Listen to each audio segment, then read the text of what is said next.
Okay, so your GMO greetings. Yeda say we thank you for tuning in once again. I'm Odwirafo, Kwesi, Rane Hempata, Akan Odwirafo of Akwamu Amaruka, Tifimudi, Akwamu Nation in North America within Ojira Mind, the purified nation, Afurakani, Afurite Kaitnit, African Black people in the Western Hemisphere. Also, the founder of HOODOO Divination, the Hearth Shrine of Akan ancestral religion in North America, the HOODOO tradition. So, we have a lot that we want to touch on tonight. As you can see, be a question and answer session, so you can place your questions in the chat room.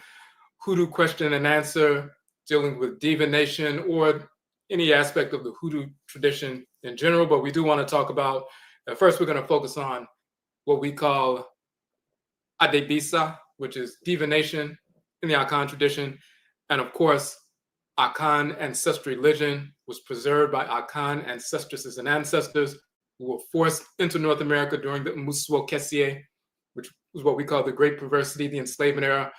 And those of us who are Akan by descent, physically, genetically, and spiritually, we maintain the tradition, which would later be called Undu, which is the Akan term Undu, which is medicine from roots, trees, and plant life. Undu also means to become heavy with the spirit, through spirit possession and spirit communication. It also means to feel a presentiment or foreboding, to see what's unfolding in the spirit realm, to make ritual adjustments so you can realign your thoughts, intentions, and actions with divine order. Undu came to be pronounced HOODOO in North America. So we did an entire film, of course, our first specifically HOODOO film, the documentary film. Now, the first documentary we put forward, we're going to check that out as well. Amarukafo Adebisa, African American Ancestral Divination. 5 of us dealing with different traditions in North America: the HOODOO tradition, the Voodoo tradition, the Juju tradition, the Ngangan tradition, and the Wanga tradition. Our second documentary film focused specifically on the HOODOO tradition. And let's just show that right quick. Right here on the channel, you can watch that film for free. In fact, you can watch both of the films for free. Okay, so when you scroll down on our page, you will see the documentary film section right here.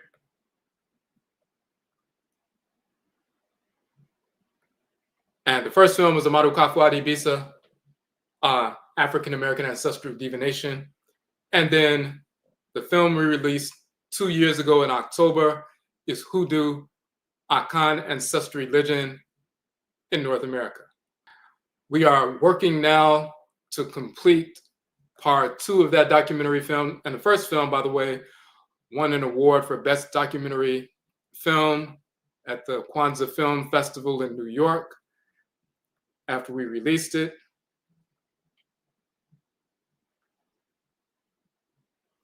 And the second film we're going to put in the film festivals this fall. But before we do that, we want to complete part 2 to this film. Now, this film you can watch. It's 102 minutes in total, full documentary film. This is the flyer. We're dealing with the HOODOO tradition, which is Akan ancestral religion in North America. Many people put forth the false notion that HOODOO is an amalgamation of different traditions, Afurakani, or African traditions. Some will try to say that HOODOO comes from the Congo people, or the Dogon people, or the Ewe people, or they try to attach to the fictional cartoon character group of individuals who never existed, the Hebrews, or quote unquote Jews and so forth. Or they'll say that HOODOO is an Ewe word, HOODOO is a Congo word. Total nonsense. We prove, based on our books and publications, and then through the film, we show the etymological origin of the term HOODOO, its cosmological foundations in the Akan language. HOODOO is specifically Akan ancestral religion in total. And then we show the same terms in ancient Kanit and Kemet, Nubian Egypt, where we traveled to get that information and confirm that information and so forth. We also traveled to the West Africanid African country of Ghana, where the Akan people, Ghana and Ivory Coast is where they primarily reside today, 26 million Akan people between Ghana and Ivory Coast. But some of our people were taken from that region and forced into North America. So let me switch over right quick. So what we're doing is we're having a fundraiser. So during this question and answer, post your questions in the chat room. We're going to talk about Adebisi or divination from a hoodoo perspective, but we also, and I want to show you this, while we're here, we're asking the people contribute to our fundraiser so we can complete our film for this October so we can release part 2 at our Hoodoo Mind, Hoodoo Nation festival.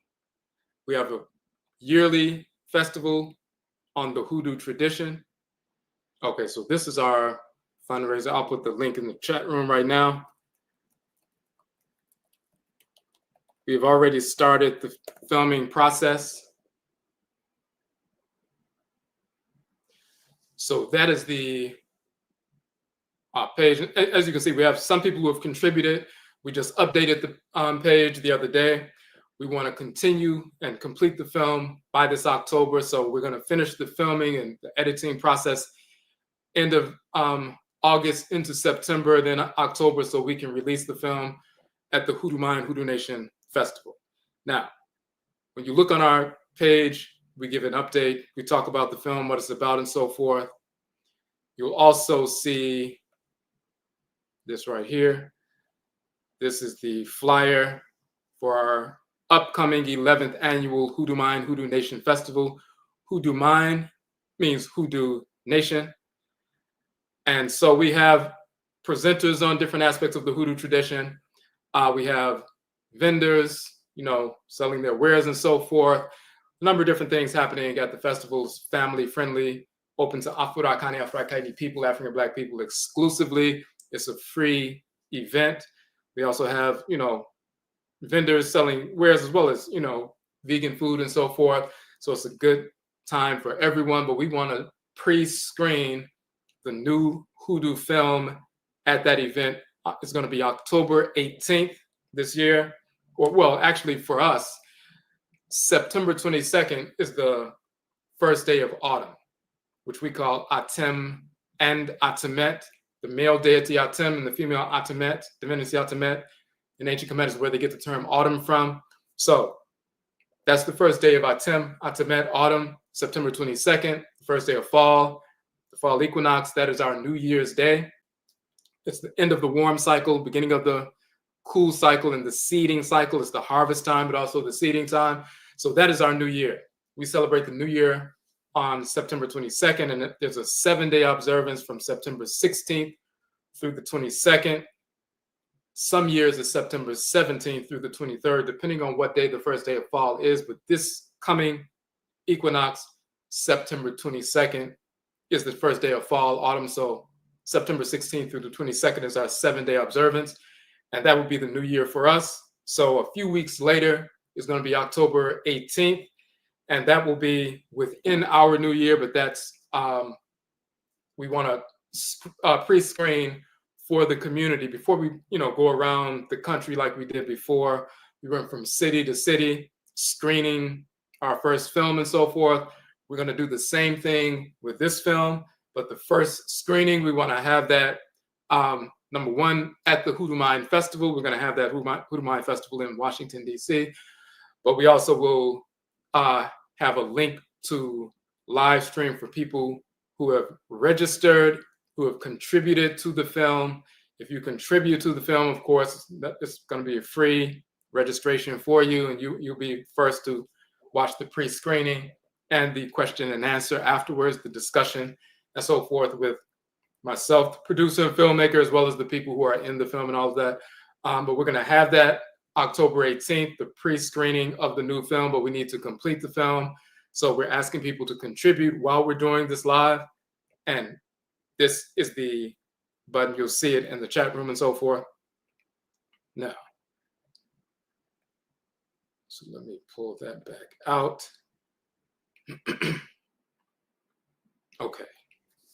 Okay, yet I'll say we appreciate that comment. I like your breakdown of Ma'at and the 42 assessors in the Book of the Dead. So that's important because we have that, but we also have the male divinity Ma'at. We did a 6-week online course talking about the male deity Ma'at and the female divinity Ma'at, the balance of the two. Sometimes people talk about the female divinity Ma'at, divine law and balance, but they're unaware of the male divinity Ma'at.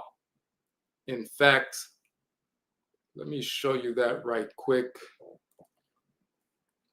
And then we're going to get into some discussions about divination. If you have any questions, post them in the chat room right now. Okay. So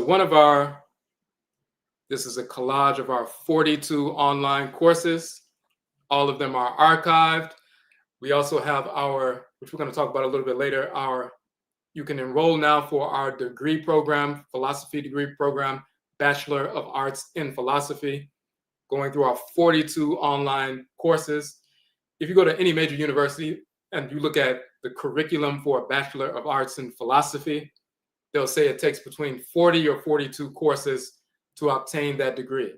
We have 42 online courses that we have curated and taught actually over the past 25 years.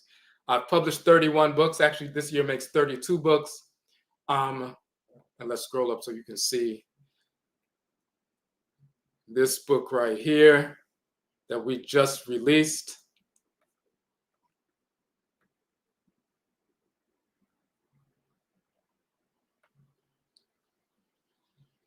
The Odwirafo is a 600-page book, 8.5 by 11 full-color encyclopedia-sized book. It is an anthology of 12 of our 31 books. We have expanded on the information, updated, revised, and expanded it this year. We released it a few months ago. So that book is available on Amazon, but we also have a 30% discount if you order directly from our website, because we can give you a discount when we ship them to you instead of Amazon, charging extra for the price itself. But we will get into that. But I've published 31 books to date. We have 42 online courses based on those books, as well as other information as well. This is a collage of those 42 online courses. We have our Nimdeesem Bachelor of Arts in Philosophy degree program starting this month, and you can register for that. And you can either do it for 42 weeks, or if you want to test twice a week, you can complete it within 21 weeks. You'll have your Bachelor of Arts in Philosophy, which we call Nimdeesem, but you will have that, and you can utilize that to function as an edupreneur, an educational entrepreneur. And we have all kinds of a list of different contractual opportunities where you can utilize that degree to go out to different corporations, businesses, schools, human services organizations, community organizations, cultural organizations, to put on presentations. They have money set aside for individuals who, if they need someone to speak at a Martin Luther King holiday observance at a corporate entity, or at a school, or at some cultural organization or human services organization, they already have money set aside in the budget. They just need someone who has the credential. When you have your credential, you can come out and speak.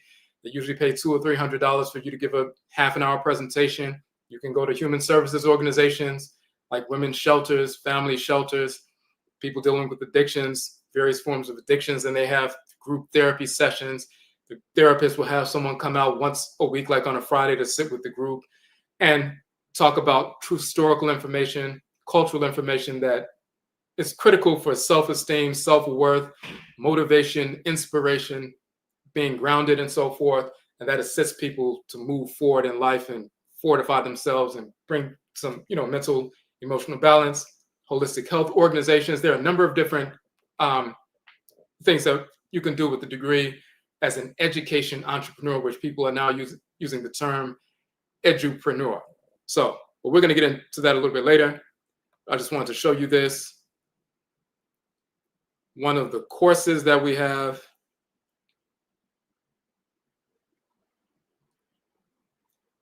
is the course Ma'ah. And it was a 6-week course. All of the courses you can access for 50% off since they are archived. But this one, Ma'ah, male deity of divine law, counterpart of Ma'at.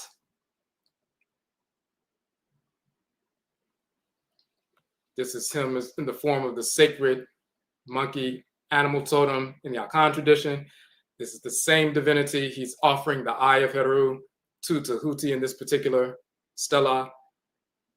Takes the form of the sacred baboon. And let me give you another image of him just so you can see what we're dealing with.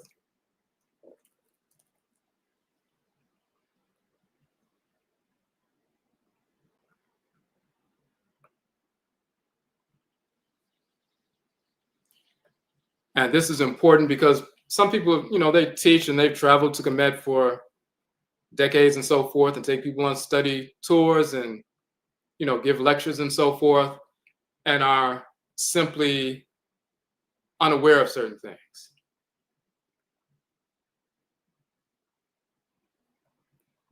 If you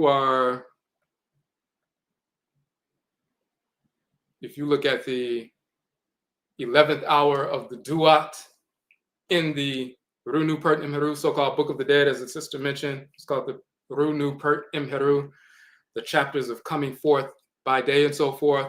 If you look in the 11th hour of the Duat, you will see here when I was in the tomb of Ramesu VI, and they have the entire Book of the Duat, on the walls inside the tomb. So when you're walking through the tomb and so forth, in the Valley of the Kings of Ramesu VI, or so-called Ramses VI and so forth, you will see along the walls, you'll see, the entire book on the walls.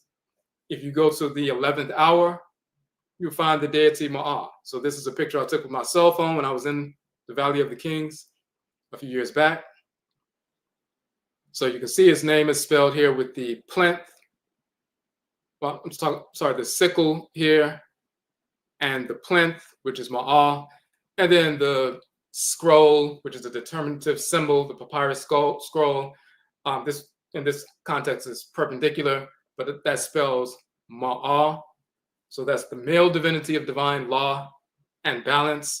And then Ma'at, his female counterpart, is the female divinity of divine law and balance.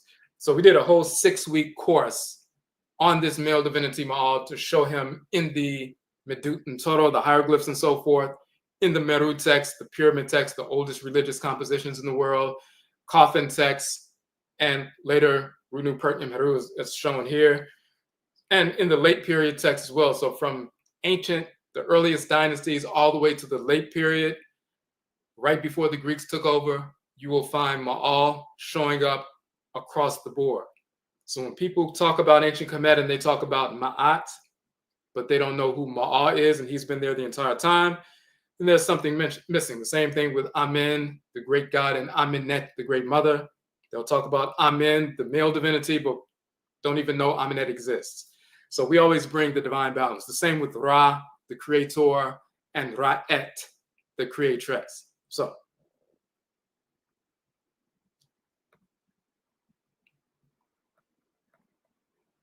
but let's get into some, we're going to get into some of this cosmology. We're going to get into some of this cosmology dealing with divination, but first, so we put an update on, hold on a second. We put out an update on the film trilogy. So the first Hoodoo film was part 1 of a trilogy. We're going to have 3 films on the Hoodoo tradition. The first one dealt with cosmology and identity. The second one will deal with ritual. So we described that. We did the update just a few days ago. We're now in production for part 2. We say in part 1 of this trilogy, we examine the true historical, meaning true historical and cosmological identity of Hoodoo as Akan ancestral religion preserved in the blood circles of our Akan ancestresses and ancestors in North America. In part 2, which we're working on now, of this trilogy, we examine Hoodoo ritual. So the identity as Akan specifically, and then and also the cosmology. And then part 2, we're going to get into Hoodoo ritual, inclusive of what we're talking about tonight, divination. We delve into the practice of hoodoo rooted in our direct invocation and evocation of the Abosom, which are the Akan term for deities, divine spirit forces in creation, the goddesses and gods, and Nsamanfo, the spiritually cultivated ancestresses and ancestors. We travel to various parts of the United States to capture authentic ritual by hoodoo practitioners. We also travel back to Afuraka, Africa, inclusive of Kemet and Kanit, Egypt and Nubia, and Ghana, to demonstrate the continuity of ritual practice from Akan people on the continent and Akan people in North America. So just like the Ewe people from Togo and Benin, when they were forced into North America during the Musuo Kessie, the Great Perversity, the enslavement era, they continued to practice Ewe ancestral religion under the Ewe term voodoo. When we were forced into North America as Akan people, we continued Akan ancestral religion under the Akan term Undu, which is hoodoo. When Yoruba people from what is today southwestern Nigeria were forced into North America during enslavement hundreds of years ago, they continued Yoruba ancestral religion under the Yoruba term Juju. So just like in Cuba, they have Lukumi, which is the Yoruba tradition. In Brazil, they have Candomblé, which is the Yoruba tradition. Those who are Yoruba in North America preserved our traditions as well as Juju. The Juju man and Juju woman is the Yoruba man and Yoruba woman. If you go to Suriname in South America and they practice Winti, that is the Akan ancestral religion, Winti in Suriname in South America. In Jamaica, they have the Maroons up in the mountains and they still practice the Akan tradition and so forth.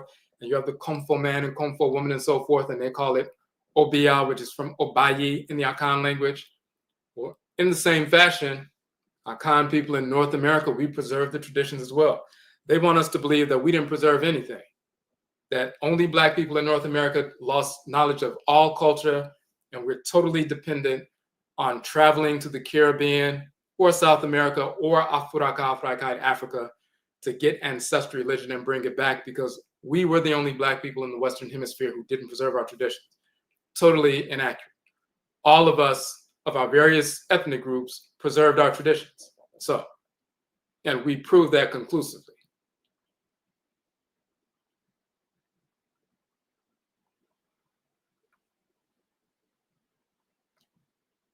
Just to show you really quickly, when we're talking about how we were traveling and moving about and what we're similar to what we're going to do with the second film, but the first one focused on identity, the second one dealing with ritual.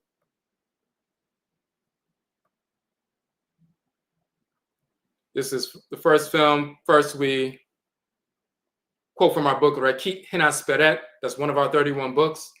We show the actual etymology of the word religion and the etymology of the word spirit as found in the language and culture of ancient Kanitic Kemet. And we show the Medut Ntoro, the hieroglyphs, to show Ri, Leg, coming from ancient Kemet, which is Ri, Rek, to rebind and so forth. And there's a class of Rekit spirits that are dealing with the spirit mediums that possess the people, bind their spirits to the bodies for spirit possession and communication and so forth.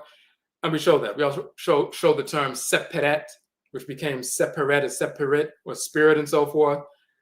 We go into detail about that to show that these terms come from our language. They don't come from Proto-Indo-European languages and so forth.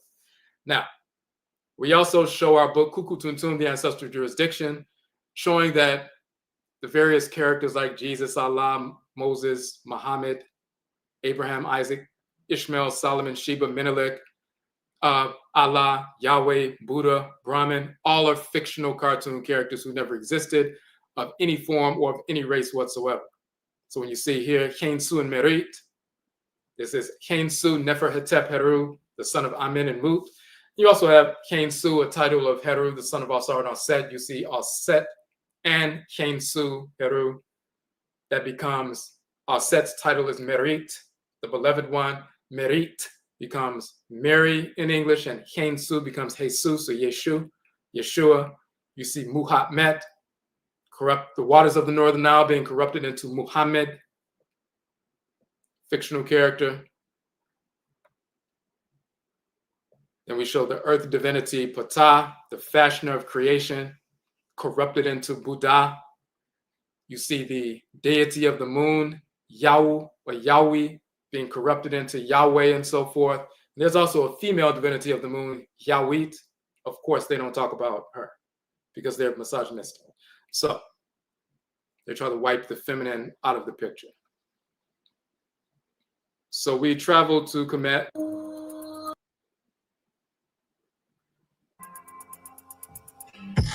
You see these black Nubians in southern Kemet. Those are the original Kemetic Egyptians, quote unquote. They still live there to this day. On the river, going to ancient Paraka, so-called Philae, the temples there. You see the black men, guiding the boat. That's the Nubian desert, ancient Nubian, and so forth.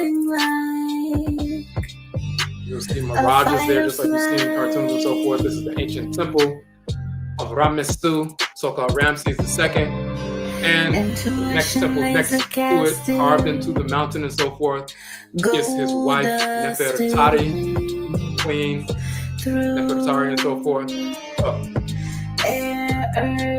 we go back to the origins.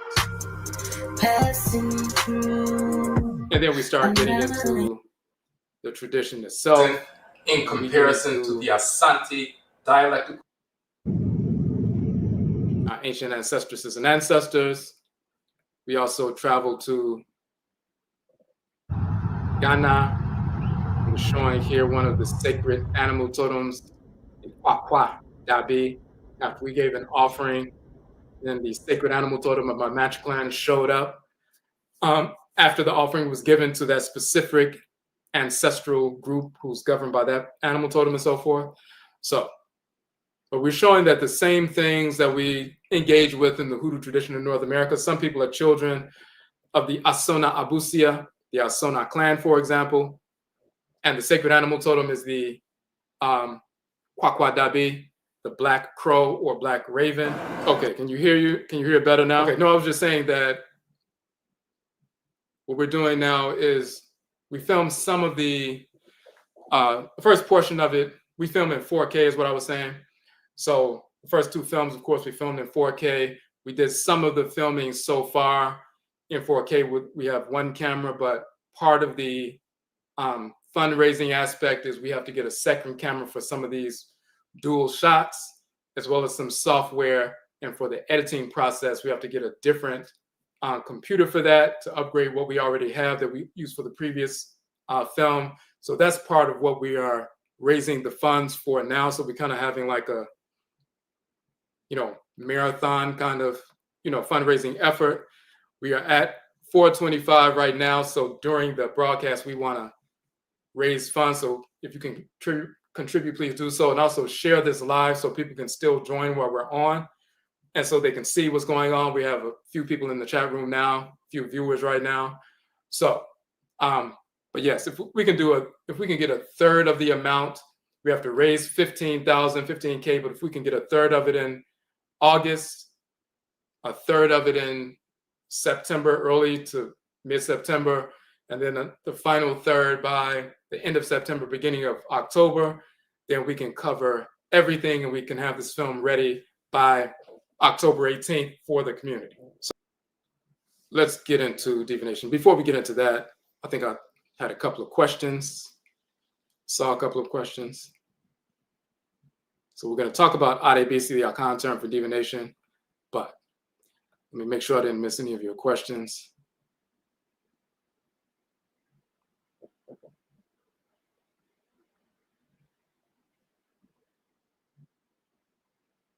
Okay, said about the male version of Ma'at, I would like to enroll. I just have to balance it with my massage therapy courses or join during a different semester. Okay, so now with the enrollment for the Bachelor of Arts program, since we already have the 42 courses already archived, the format is a self-paced and self-study format, just for people who are unaware. So basically what you do, so for example, you saw that it was originally a 6-week online course for the Ma'al course. We go into the cosmology of that male divinity. it was 6 weeks. So we met for 6 weeks. Each session was about 2 hours and so forth. And then we go into the books that we publish and articles and other information and so forth. Now that 6-week course, those 6 sessions are on video, that's one of the 42 courses that you will study. So for example, when you get to that particular course in the syllabus, you will watch all of the 6 videos on your own time. You will read through the books and everything, all the different references that we go over. And then when you're ready, then we will connect for the test on a live Zoom, private Zoom session and so forth. Go through the test for that course to make sure you're understanding all the information for that question and answer session. Once you pass that test, then you completed that course. And then the following week, you go to the next course. Study it on your own time when you're ready to test, when you've gone through all the segments, the modules. Then we have the live Zoom session to test, as well as question and answer to bring clarity to anything you needed. And we go through like that. So it's a self-paced, self-study. You can study whenever you need to, but whenever you're ready to test, we test. Now, we'll test either 1 course per week, or if you want to do 2 courses per week, if you've studied 2 of them, like 1 6-week course and 1 4-week course, and you want to do a test for both 2 courses in 1 week, we can do that. We won't test more than 2 courses per week. So you can either do 1 course per week for 42 weeks and test out like that, and complete the degree in 42 weeks, or at the most, the maximum, 2 courses per week for 21 weeks. So but within 21 weeks, you have completed the entire cycle and you will obtain your bachelor's degree. So it's based on, it's a self-paced piece. Okay. Said I use cowries sometimes for divinations. Wait a second. Do we have an equivalent cowrie divination system to the Yoruba? So actually, some people, now the cowries in the Akan tradition are called nserewa, and some people, there are many different forms of Arebisa divination. Some people will use cowries. What's more popular, especially in the hoodoo tradition, as well as in the Akan tradition on the continent, the nwara, which are these quote-unquote cockle shells, or so-called seashells. In Akan culture, they're called nwara, and this is utilized heavily in the hoodoo tradition, very similar to the way cowrie shells are used amongst the Yoruba, the erin dilogun, the 16 cowries and so forth in Yoruba. Same thing with the nwara, or the cockle shells, or quote-unquote seashells in the hoodoo tradition.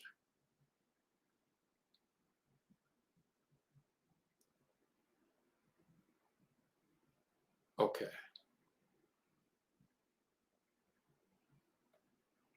Another question. What are your thoughts about Black people being in North America before colonialism? So that's been taught by, African-centered scholars for basically about a century at least. So we were aware that even if you look at the pyramids and the Chi people, so-called Olmecs, but that's a new term, Olmecs. They weren't calling themselves Olmecs. One of the titles is the Chi people, like spelled X-I and so forth. So when we're building pyramids in ancient Kemet, specifically at that particular time, around 3,000 years ago, there are more pyramids in Khanit or Nubia than there are in Kemet. There are almost 200 pyramids in Khanit, Nubia, because we continued the pyramid building culture even when in northern Kemet they stopped most of that. We continued in Napata, ancient Khanit Nubian civilization, and down into the Meroe civilization and so forth. So we continued that process. So 3,000 years ago, when we were in ancient, Napata and so forth, still building pyramids, at the same time pyramids are being built in North America, aligned with the stars and so forth, and the summer solstice and all that. And when you look at the statuary and the, iconography and so forth, and you see the great Olmec heads, these were our people who migrated here, at that particular time, over 3,000 years ago, and launched that pyramid building culture. Some little Asians didn't come up with the bright idea to build pyramids almost exactly like the ones on the other side of the world that they had never seen before. That's absurd. Plus, they've done cranial studies on some of the, skeletons and shown that these were our people. That's 3,000 years ago. Prior to that, over 20,000 years ago, when they look at Luzia, as they will say, Luzia, in South America, they showed that our people had made it over here. We weren't constantly coming over here by the millions and so forth. Our people had made it over here. If you look at the currents from the western part of the continent of Afuraka, and the currents of the ocean, we call Epo Abena, the great mother of the Atlantic Ocean, and so forth, the mother divinity. The way the currents move, if you catch those currents, it will take you directly into where the Caribbean is without having big sails and so forth. Your boat can be carried by the currents because of the way they move. So we can make it across. And then, of course, they talk about Mansa Musa and his predecessors sending boats in the so-called 14th century or 13th century, 2,000 ships west, and only one of the boats returned and so forth. And they talked about what they came in contact with. So our people came here tens of thousands of years ago. We found our way over here. And then thousands of years later, some people came as well. Later on, the Asians came. Many of them coming from Siberia, some of them coming later from, Southeast Asia and so forth.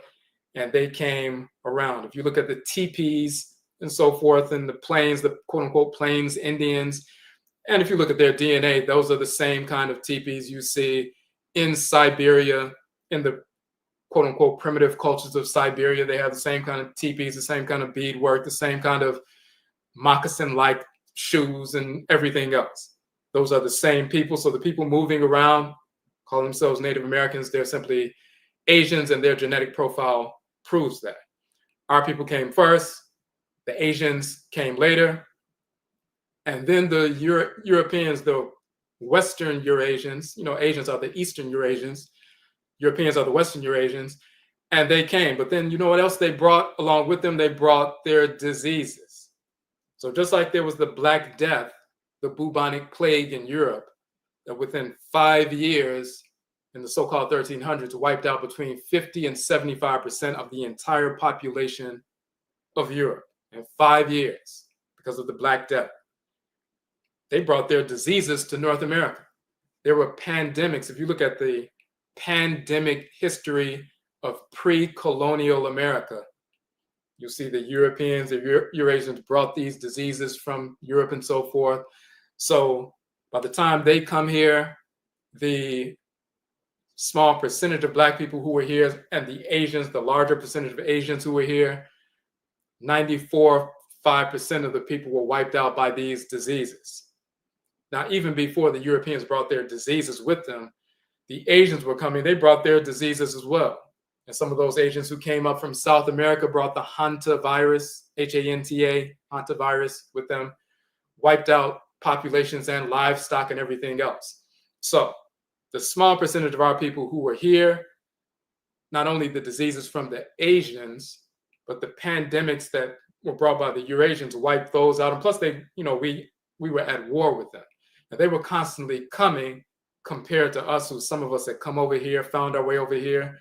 We're living here, but we weren't constantly, having, caravans of people coming to America. That wasn't what was happening. Isolated populations, those ended up being wiped out, including the majority of those Asians got wiped out by European diseases. And that's why they decided, when you look at the text and they start saying, we need to bring these quote unquote Africans, Afrikani people over here because they can withstand the heat, they can do the work and so forth. We're going to force them over here. And they started this whole process of bringing, many of our people over here, and that started that process again. All right. But this whole notion that, some people pretending like we never came from Africa, and we're the Native Americans and we were never on the continent and we didn't come from that and we're not Africans and all that. That's pure stupidity. It's self-hatred. It was started by the whites in Arab Spring, and they knew some brainwashed Black people who want to be adjacent to light-skinned, straight-haired people, want to do anything to disassociate themselves with anything Black, even the word Black. We've done the etymology of the word Black in our new book, proving that it comes from the language of ancient Khanid and Kemet, still using the Akan language as well. It's not a Proto-Indo-European word. We've proven that etymologically and cosmologically. The word Black, the word Afuraka, one of our books is Afuraka at the origin of the term Africa, showing that in the Medut Toro, the hieroglyphs. One of the classes you will take, actually two, parts 1 and 2, is Medut Toro parts 1 and 2. 2 6-week courses on how to read and write the language of ancient Khanid and Kemet. So in our 42 courses, that corpus of courses, 2 of those classes are parts 1 and 2, Medut Toro part 1, Medut Toro part 2, and you'll have the basic understanding of reading and writing the hieroglyphs, the Medut Toro. So, but we've gone into that. All right. There are also, said, there are also a multitude of pyramids in China, and the Chinese themselves claim that Black pygmies inhabited the area before they arrived. So many Black scholars have done the work on that.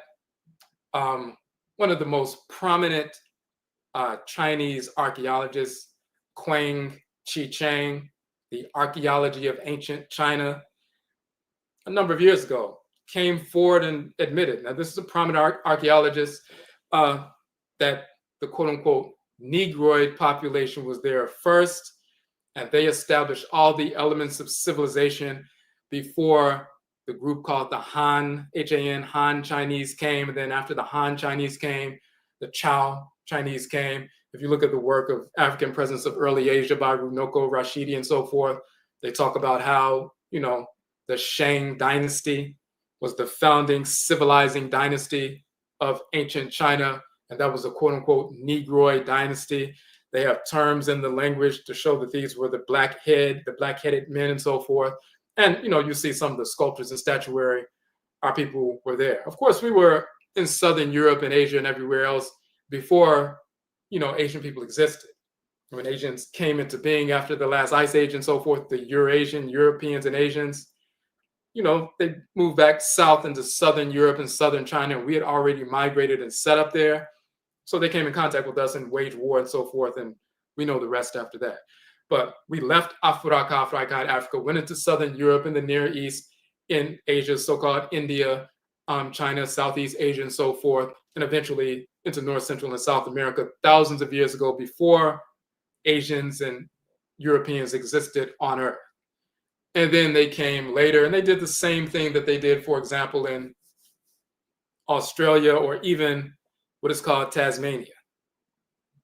They wiped out all of the quote-unquote Tasmanians, exterminated the entire population.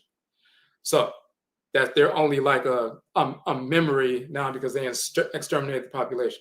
They did the same thing in certain areas where our people were isolated, and mainly because of their diseases. It wasn't that they were so militarily powerful. It was their diseases that would hit, you know, thousands and thousands of people all at once. And we didn't have immunity for that. And by the time we got a handle on what herbs to use and so forth, the people, the livestock, the water, the, you know, food sources were all degraded at that point, compromised. Okay. Okay, so let's get into some definitions of divination, and then we'll get into some more questions. Okay, so this is our page, Adebisa.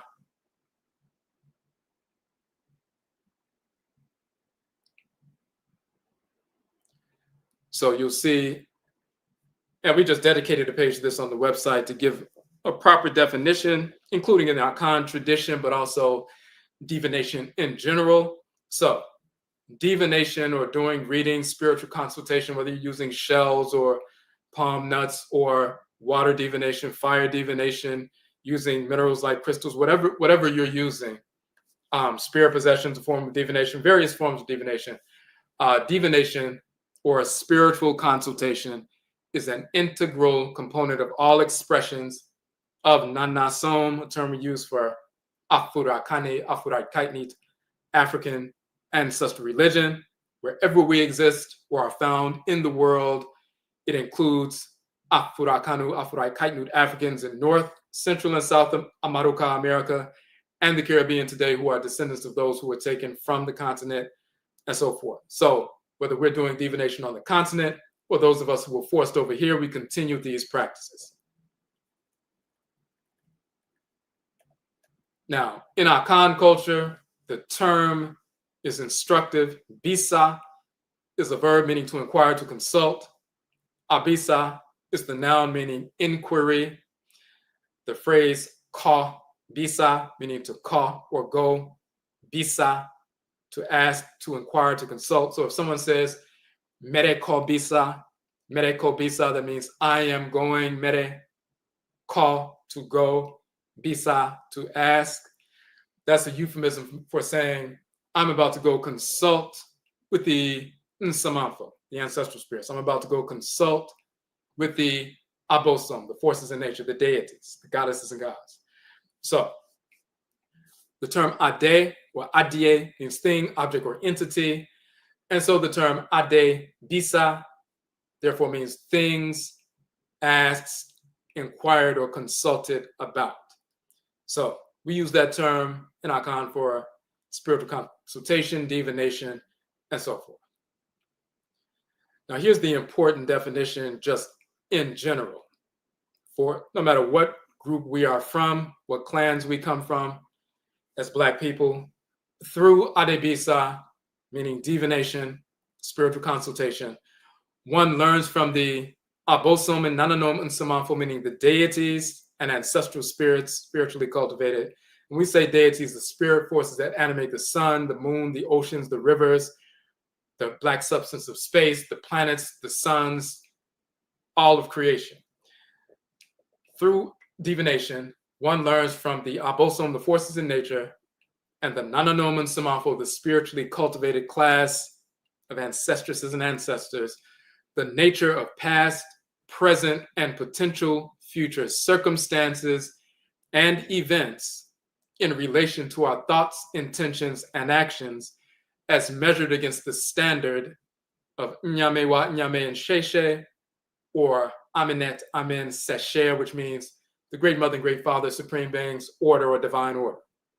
So again, when you engage in spiritual consultation, divination, when you're casting shells or pouring libation or doing whatever you're doing to open that split, create an incision, a gateway to go into the spirit realm and communicate, be possessed by and communicate with the forces in nature and the ancestral spirits. You learn from them the nature of past, present, and future, or past, present, and potential future circumstances and events in relation to your thoughts, intentions, and actions as measured against the standard of divine order. That's what real divination is. It's not just finding out what a wayward, discarnate spirit is saying, like someone who was an alcoholic and they transitioned as an alcoholic and they're a wayward, discordant spirit, and they're hanging around the house.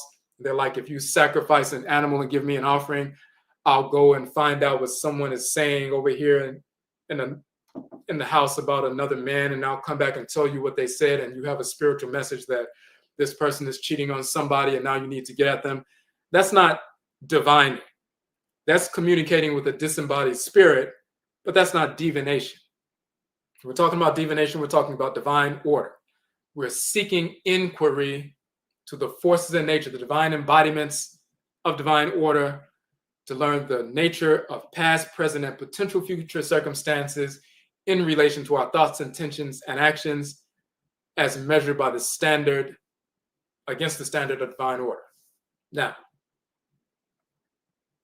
so there's always a foundational moral, principle at work. That's what real divination is. Divination operationalizes ancestral religion for that reason.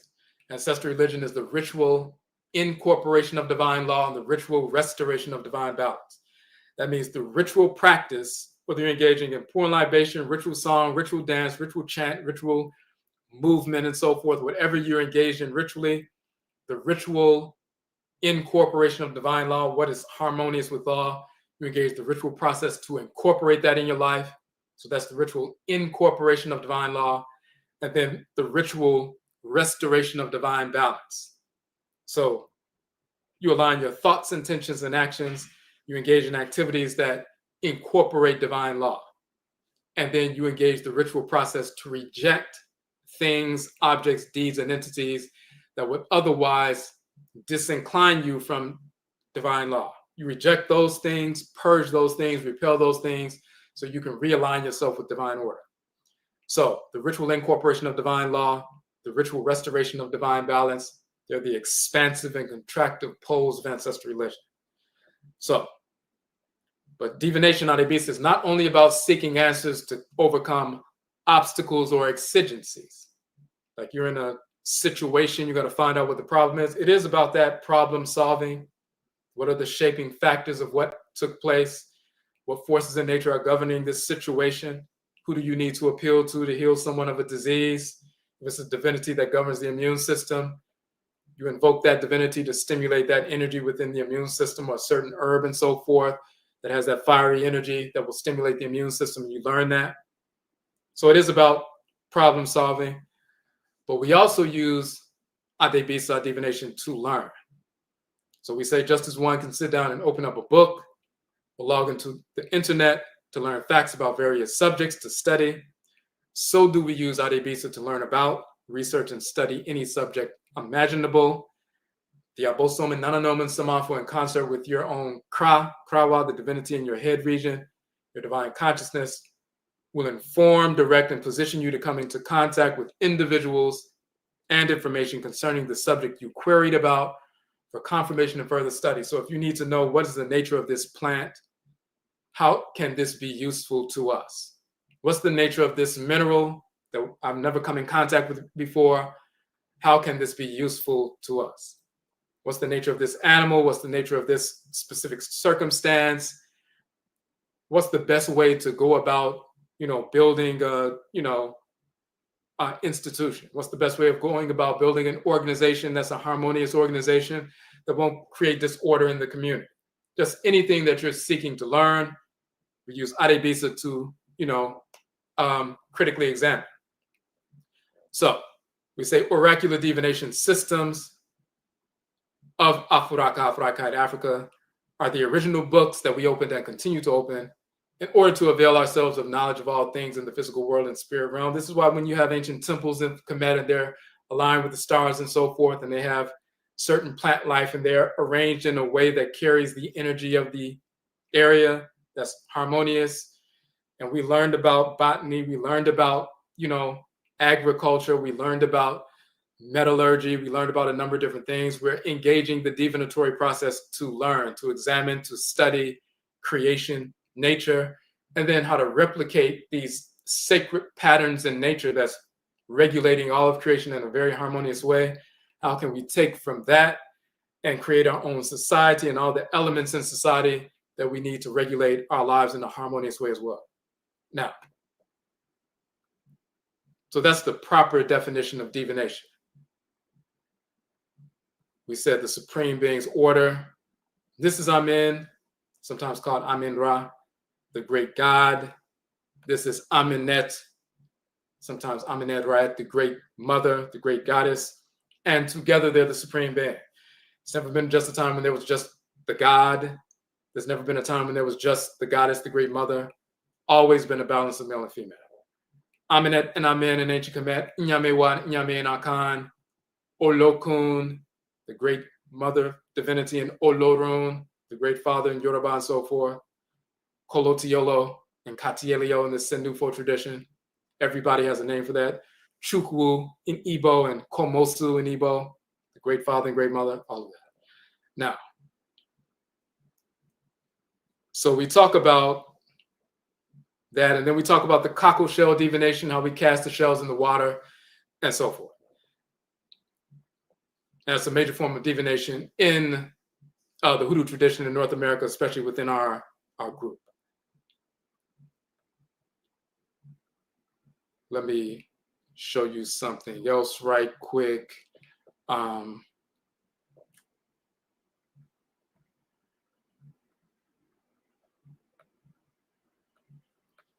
we showed you the first film, or the HOODOO film. But we also produced our very first film a number of years ago in October of 13,019, which the Whites and Offspring would call 13,000 or 2018. And my father said, we had 5 of us in the film talking about the different forms of divination that were preserved in the blood circles of our people in North America after enslavement. So Rekit Kajara Niyaya Nebehet, she's the founder of Kemetic Reiki, which is a Ra Seki, laying on of hands that comes from ancient Khanid and Kemet, preserved in North America, so the laying on of hands and so forth. The Whites and Offspring call it Reiki, but Re, meaning universal, is a corruption of Ra, and Ki is a title of Ra in ancient Kemet. And Ki is the term for life force energy in the Fang tradition, F-A-N-G, the Fang people of Gabon and Cameroon. And Kajara is descendant of Fang people and brought the Fang tradition into North America during enslavement. The Ngangang tradition is also called Ngang Gang. So when you hear people say gang gang and they think they're talking about a street gang and so forth, Ngang Gang is the name of the tradition and the ritual practitioners as well. In the Fang tradition, the term Ki means life force energy. So when she talks about Ra Seki, it's using the life force energy to heal through the laying on of hands and so forth. So she's based in Georgia, in Atlanta now, originally from Virginia. So we went to Georgia and she's talking about her divinatory practice.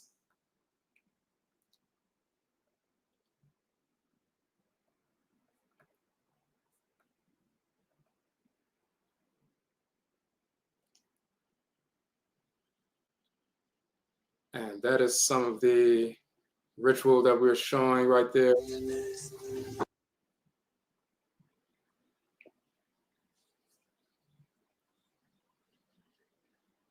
And then we also went to, and of course you can watch this film for free. This is the one that won the award for Best Original Documentary.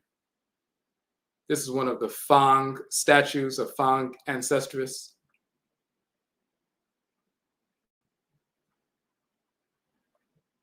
All right.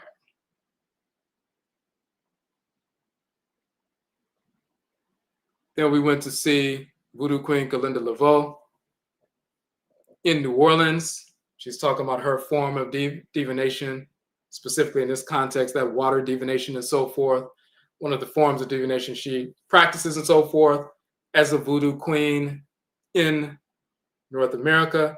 The Ewe people brought the Ewe ancestral religion, which is voodoo, into North America, which is slightly different from the Fon people of Dahomey, who brought their expression of voodoo into Haiti. But the Ewe people brought voodoo into North America over 100 years before the Haitian Revolution.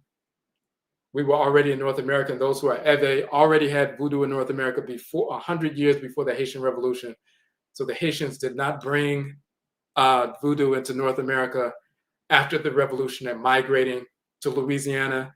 It had already been here 100 years before, and it's a different expression because it's matriarchal and it's Ewe in Louisiana, where it's more patriarchal and Fon from the Fon ethnic group in Haiti. So she talks about that and the form of divination that was preserved in her blood circle.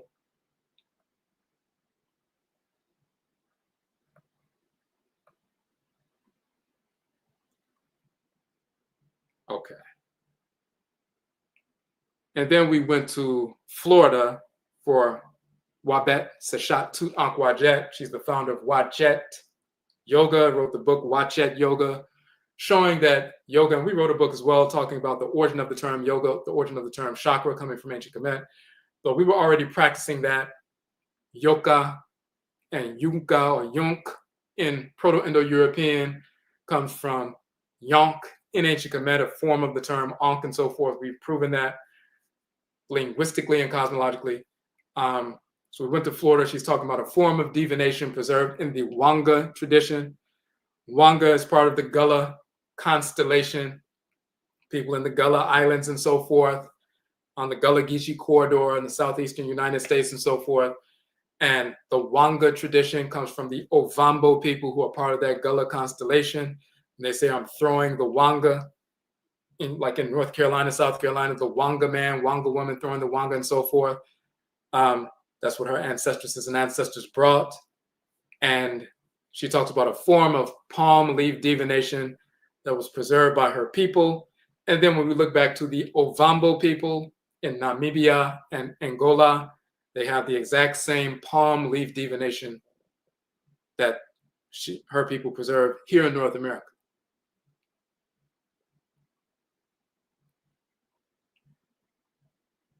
Okay.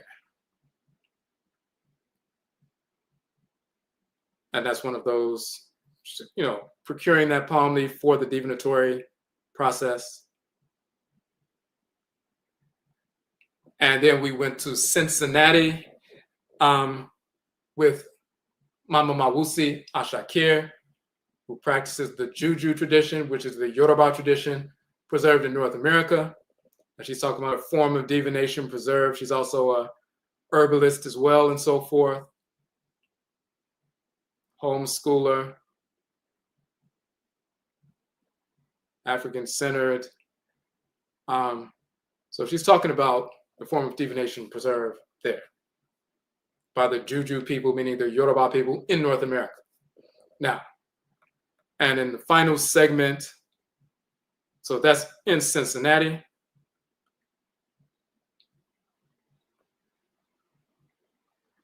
And the final segment, I did a segment. I'm from Chicago. I'm part of that great migration up north. So our parents and grandparents migrated, decades ago from the South.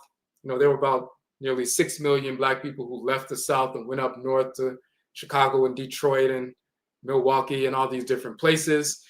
We're part of that lineage. So our ancestresses and ancestors were in Mississippi and Alabama.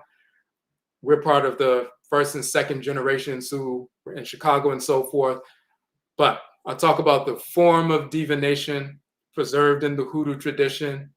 In this context, water divination with cockle shells, seashells, and so forth.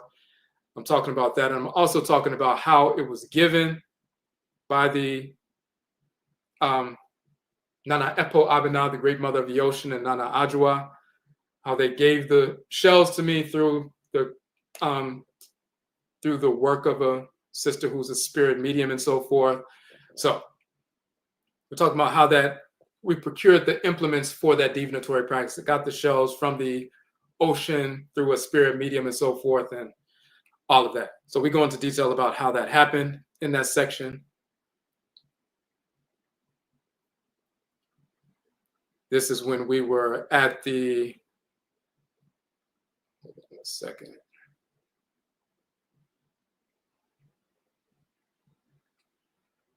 When we go to Edisto Island in South Carolina yearly for our yearly Happy Memory retreat, Nana Epo Abena, the great mother of the ocean, we do ritual at the ocean for her, give offerings to the ancestresses and ancestors. On the other side of that ocean is West Africa, Africa, and we're on this side.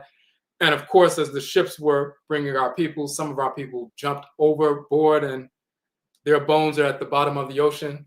So that's an ancestral tomb, so to speak. It's powerful energy there, so we go there on a yearly basis. Now,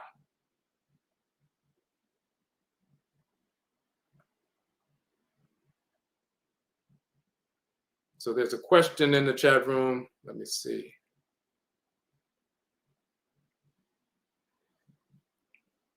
So it says, when it comes to divination, I always consult my head first before anything or anyone, child of Awusi.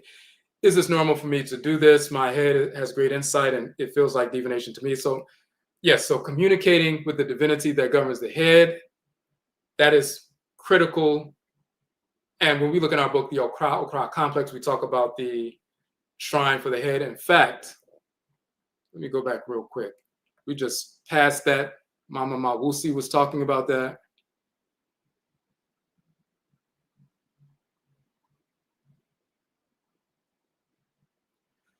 she was talking about childbirth and things like that, and the notion of the midwife as a healeress. But there's one particular section. Hold on one second.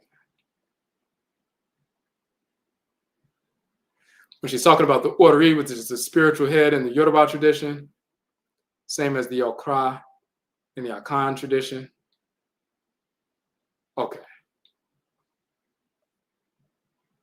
So this is an Ibori shrine, a shrine for the Ori, the divinity that governs the head. All divination, all Adibisa revolves around the divinity that governs the head. Ibori in Yoruba, Okra in Akan, Chi in Igbo, Selido in Vodun. The divinity that governs the head, the divine consciousness, the male divinity that governs your head if you're a male, black male only, of course. The female divinity if you're a female, black female only, of course.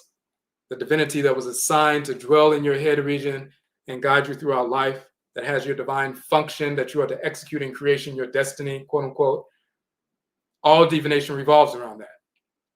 The deities will only show you what's written into your Akra, the divinity that governs the head. They will show you externally what your Akra has been trying to tell you internally that you haven't been able to hear or learn from. So you go to the ancestral spirits and deities and they will show you externally what your inner head has been trying to tell you internally. So all divination revolves around what's in the head.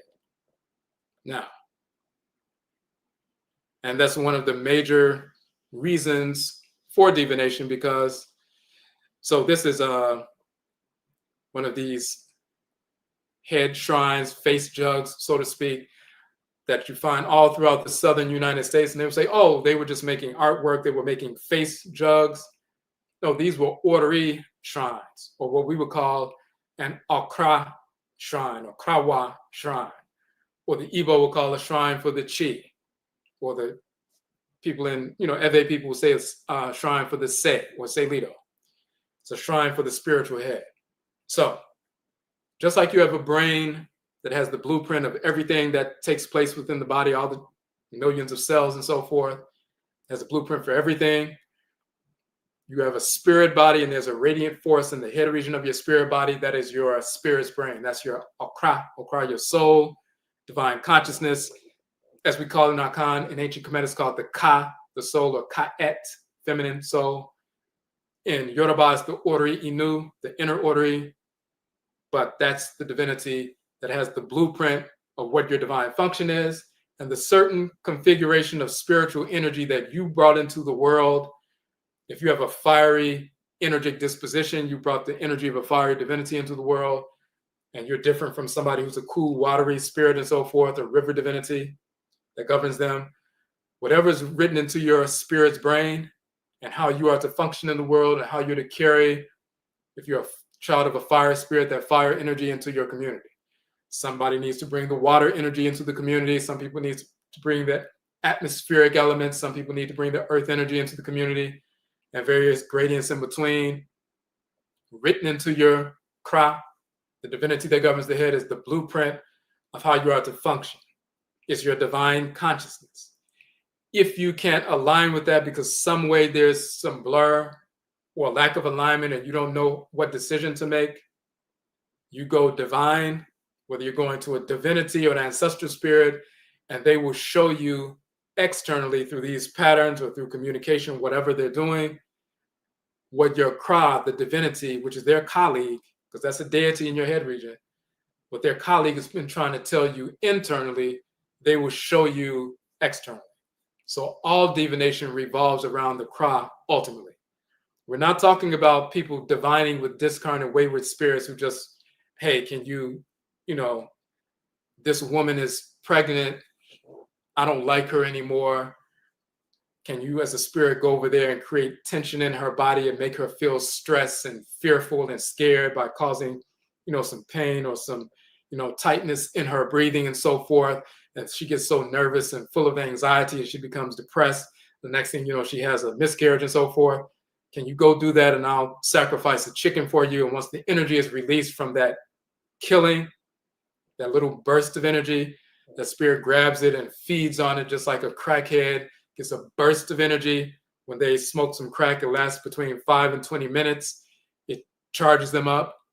Then they have a letdown, and then they need to go get some more because it's not doing anything for them. That little burst of energy that a spirit feels when you kill an animal or you make a burnt offering, you fire up, put some animal flesh on some fire, release some energy, or you engage in some ritual invocation to release some energy. But even killing a small animal or a large animal, that release of energy, that burst that's released, just like smoke, when you add fire to some incense, if you have some incense sitting there, it's just sitting there. If you add fire to it, then the smoke fills up the entire room. If you cut the neck of an animal and the blood is released and that burst of energy comes out, like a burst of smoke or aroma from incense, it will feed that little spirit. They get charged up on it for a while. They'll do what you ask them to do if they have the capacity to do it, because very often they're not powerful. And then, they'll accept that offering. Their high will come down, and then they want more. And every time you need something, you sacrifice some animal, one or more, so they can get a burst of quote unquote spiritual crack, so they can do something for you.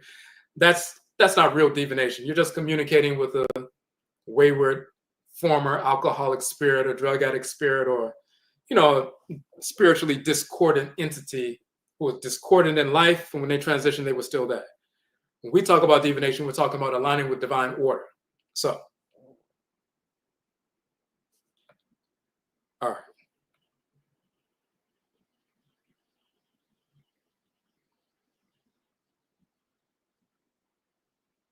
Okay, another question. I am guessing that meditation is in itself a form of divination. Yes, you can utilize meditation as a gateway to the spirit realm. So you have major gateways to the spirit realm. So for example, in the Hoodoo tradition, we talk about 7 major gateways to the ancestral realm. So for example, ritual dance. Drums are playing, people begin to dance. They create that vortex of energy, and it opens up, and then the person gets possessed by a spirit. Or they open themselves up so they can hear or see clairvoyantly a spirit, or, and so forth. So that's a fiery gateway to the ancestral realm. Ritual song. The sound vibrations stimulate the spirit and so forth, and people slip into a trance, so they open that gateway to the spirit realm. Ritual prayer. That's more cool, earthy kind of vibrational, approach to open that gateway, or crack open a split an incision into the ancestral realm. But meditation is also a gateway. Once you open up that gate, go into the spirit realm, as soon as you begin inquiring, remember the word bisa means to inquire. As soon as you ask a question to a spirit, whether it's a deity or ancestral spirit, you are inquiring something. You're engaged in inquiry. That is divination. So, and some divination is more complex and some is less complex. But inquiry itself is divination. So it's not always about the implements. There are many different implements. You can use earth implements like shells. You can use water for divination, water gazing, fire gazing, using earth elements, a number of different ways. Spirit possession.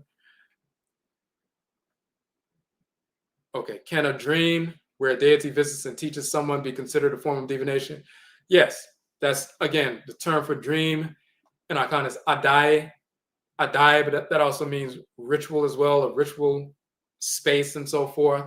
So that is another form. That's one of the major forms of divination that's open to any individual, child, or adult. Dreams are that. Now we have to learn to separate and distinguish. Some dreams are memories. Some dreams are suppressed, feelings that you had, and they come up later because you're less inhibited or restricted. But some communications are actually, and dreams are simply, you're communicating with an ancestral spirit or a divinity. And when you're engaged in that kind of dreaming, then yes, that's a form of divination. That's one of the major forms of divination. There are times when the Nsamanfo and Abosom will direct you. If you have a room in your home that's dedicated to your ancestral shrine, they'll have you sleep inside the shrine. So you can go and dream and they can communicate directly with you, or sleep near the shrine. There were entire temples in ancient Kemet called sleeping temples. So people can go to sleep at the shrine in the temple so the spirits can easily communicate with them and so forth for divination. So yes.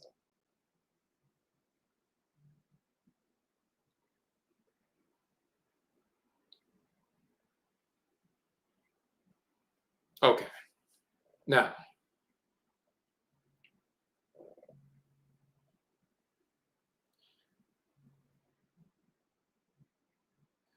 it said on the topic of the poor people who jump ship into the ocean, are their spirits able to return to Asamando? As I understand, dying underwater causes problems and that they can get stuck there.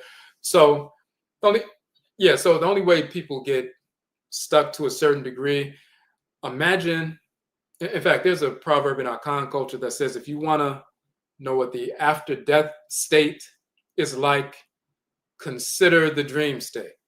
The after death state is called Adai, which is, let me show you that right quick. Which is actually, this is coming up this weekend. Okay, you see Akwesi Dai or Awusi Dai and Awuku Dai. A Dai is a term meaning to sleep or a resting period. So it's a sleep or a resting period, but it's also a ritual point. It's a time to take rest from the physical realm and go into the spirit realm. So every 42 days in the Akan ritual calendar is a sacred Adai celebration. Here, the Awusi Adai or Sunday Adai celebrations happen in October, December. The last one was July 6th. This Sunday, Awusi Adai Sunday, August 17th, is that 42nd day. It is a sacred ancestral observance. So every 6th Sunday is an ancestral observance and a Adai observance. And in between that cycle, every 6th Wednesday. The last one was July 30th. The next one is September 10th. So, but that whole notion of, if you want to know what's in the after death state, consider the Adai state or the dream state. When you're dreaming, you're laying motionless, no sound, no light, no movement, no images, you're in the dark. But then you're communicating with spirits and having all kinds of, interactions. If someone walked in the room, they wouldn't see anything, but you're experiencing something. When one transitions, the body is interred, no movement, no light, no sound, and so forth, but the spirit is interacting. So it's a very similar state. If you were walking down a road and there were negative people, homeless people who were mentally ill and drug addicts and other people trying to pull you in different directions, you can fend them off and keep going and go to your destination. If you allow them to pull you in a different direction because you were depressed and you stopped and you sat down and you started crying or something like that, then you get pulled off your path.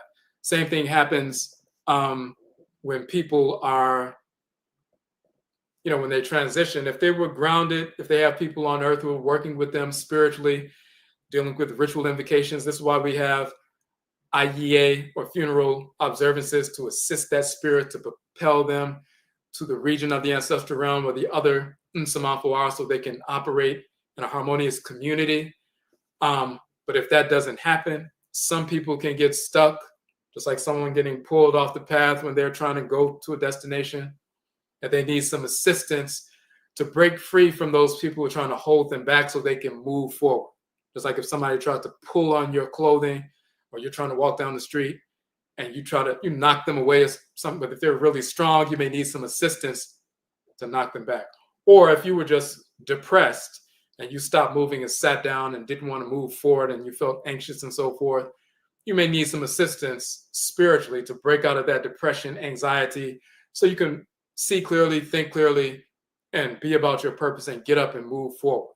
So when we engage the ritual process, we can assist those individuals who are suffering from some form of quote unquote spiritual depression, anxiety, and stuck in a certain area, or if they have some negative spirits who are trying to hold them in an area, we can help them through ritual to break through that.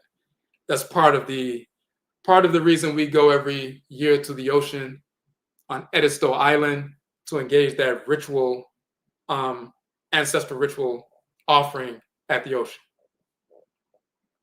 It's also to communicate with the force in nature to empower ourselves and replenish our energy and learn some things, but also to assist the Nsamafo as well.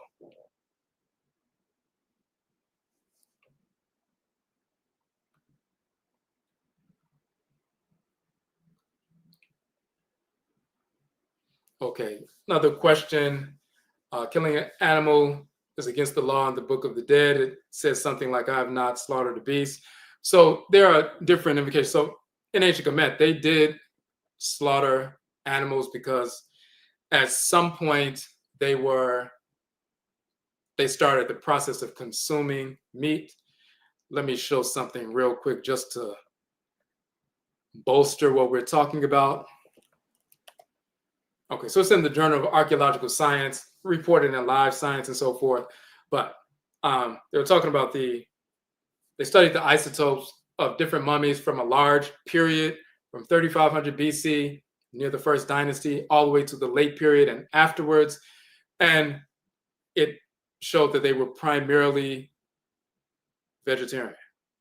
So, so that's an important piece. But at some point, they were killing animals and so forth for food. And when we talk about a ritual animal sacrifice and so forth, people would divine and see what animal comes forward, was sent here to serve as a quote unquote battery and so forth.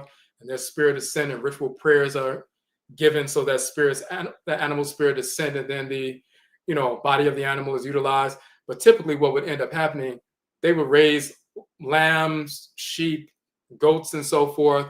When the animal transitioned, then they would use the flesh of the animal, put fire to it, release the energy, engage in the ritual practice, and so forth. So,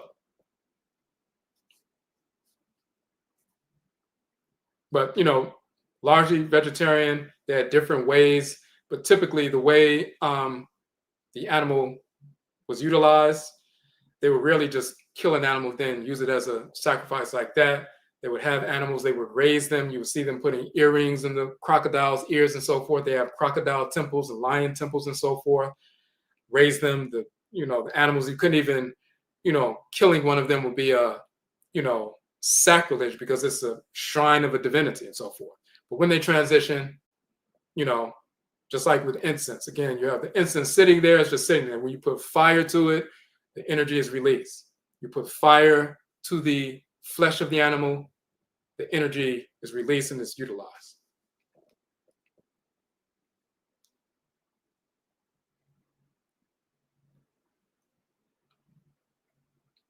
Okay, so I'm going to flip to something real quick.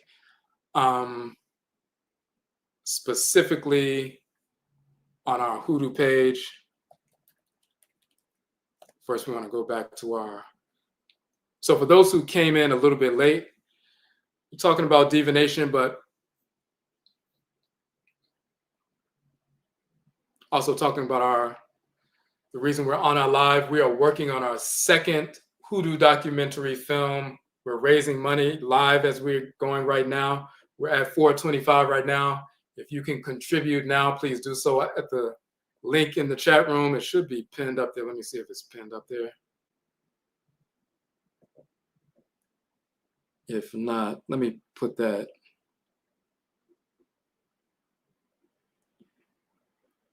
Well, I'll put it back in the chat room. Hold on 1 second. We're trying to get to our goal, at least a third of our goal for this month, and then the second third next month, and the final third at the end of September, beginning of October, because we're trying to finish the film, and we want to finish the film part 2 for our Hoodoo Mind, Hoodoo Nation festival, annual festival, which takes place in October. This is the flyer for the upcoming Hoodoo Mind, Hoodoo Nation Festival. We want to screen the film for the community, a pre-screening for those who contributed to the film effort. We've done some of the filming, but we need resources to complete the filming, doing the travel, also some more equipment and so forth. So we are in the process now. We're at the final stages, so we need the assistance of the community. If you can make a contribution right now, we appreciate that. We just put the link in the chat room. We've had a couple of people contribute over the past couple of days, so we really appreciate that. But we're trying to get to that, to that goal. Now, we want to go to specifically, we talked about divination in general. HOODOO Divination is our hoodoo shrine house, our hoodoo temple, and so forth. We'll share a little bit about that, and then we have our forms of divination that are practiced within HOODOO Divination. Just want to give you some insight into the way authentic hoodoo is practiced and certain structures that are formed. Very often people think that hoodoo is simply root work. You'll hear people say, well, hoodoo is not a religion. It's not like voodoo, and hoodoo doesn't have deities or a pantheon, and we just deal with our ancestral spirits. That's never been true. They just don't understand the tradition because they only got fragments of it. So if somebody was a root worker in their family, and that was the only part of the tradition that they preserved because everybody else ended up going to church and leaving the tradition alone, then some people are operating under the assumption that root work was simply, making herbs and so forth to heal or overcome certain obstacles is the hoodoo tradition. Root work is part of every Afro-Akani tradition. So it's not limited to hoodoo. Every group has a portion of their tradition where they have traditional healers and healeresses. As a matter of fact, for example, the Onishegun in Yoruba is the root worker. Everybody has that. Let me show you an image of ritual practitioners in Akan and the hoodoo tradition, just so you can see what we're talking about.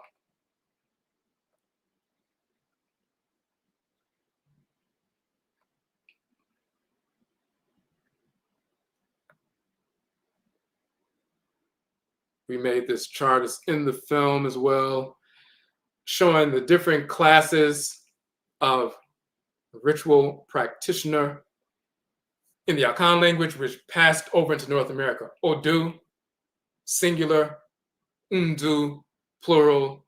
Undu came to be pronounced hoodoo in North America. So you see the Odwirafo, ye means to work or to do, to make, or to work and so forth.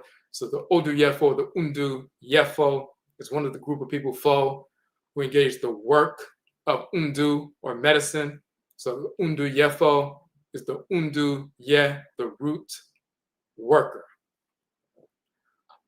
Undu Sin, Undu Sinifo or Undu Sini.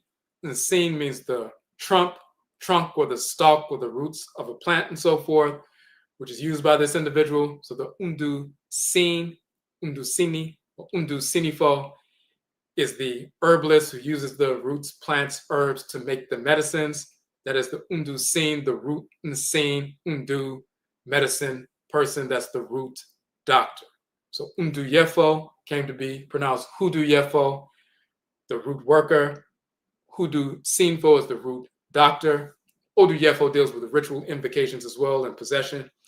You have the Odu Tofo or Undu Tofo, uses medicine, minerals to poison people, kill the so-called slave master, the enemy, and so forth.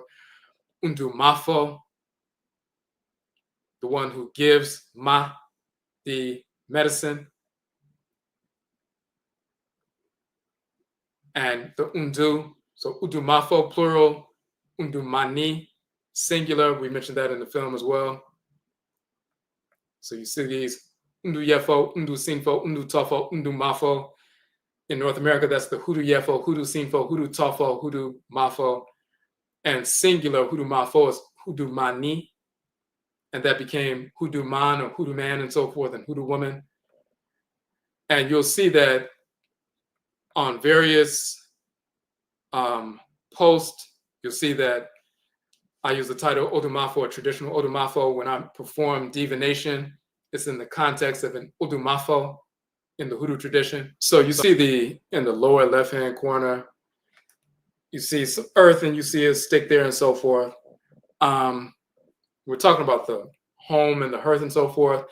This is from an archaeological dig in the Dismal Swamp in the region of North Carolina. Between North Carolina and Virginia was the Dismal Swamp. That's an area where our people escaped from enslavement, went into the Dismal Swamp. At some point, there were over 2,000 people living there, living in the swamp. During the time of enslavement, we freed ourselves, set up a maroon village in that swamp, living free, raising children, grandchildren, and so forth. We developed a militia, would leave the swamp, go into the plantations, raid them, free other people, bring them back into the swamp. For a while, they were trying to figure out how did they survive in the swamp. You know, there are alligators, there are serpents, you know, sometimes the water is up to your knees, sometimes it's up to your waist. You know, there's flies and everything else, other animals. But doing an archaeological dig, they found out that there were certain areas where there were huge clearings of grass and so forth, mounds in the swamp, kind of like swamp, like islands in the swamp and so forth, where people were living. They were cultivating rice crops and so forth. They built homes. So we had our own little city inside Dismal Swamp. We armed ourselves. We had our own militia and so forth. And that's what we were doing. So this is from an archaeological dig inside the swamp. That's a very important aspect of our tradition. Some hoodoo swamp healers are called swampers and so forth because they got the plant life and mineral life from the swamps and so forth.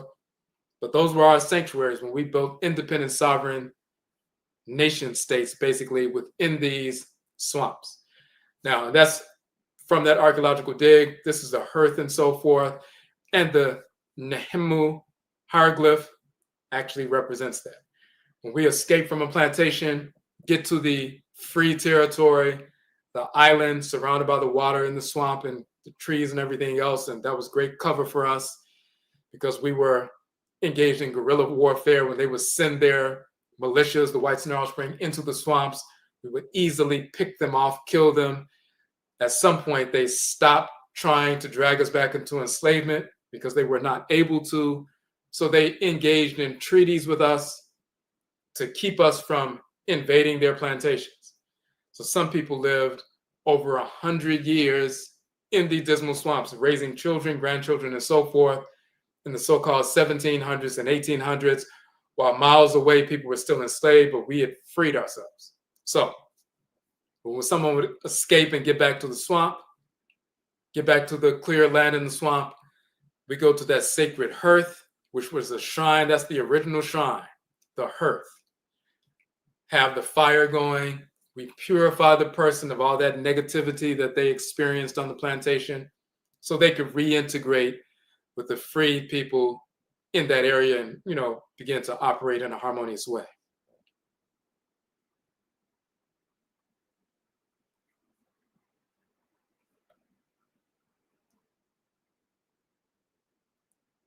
So we talk about, so one of the reasons we named our temple the Jase Dine. Jase is the term for the hearth. This is one of our books on the Hoodoo tradition. This is actually an alligator, which we call Odenchem, sacred animal totem, but it's an alligator.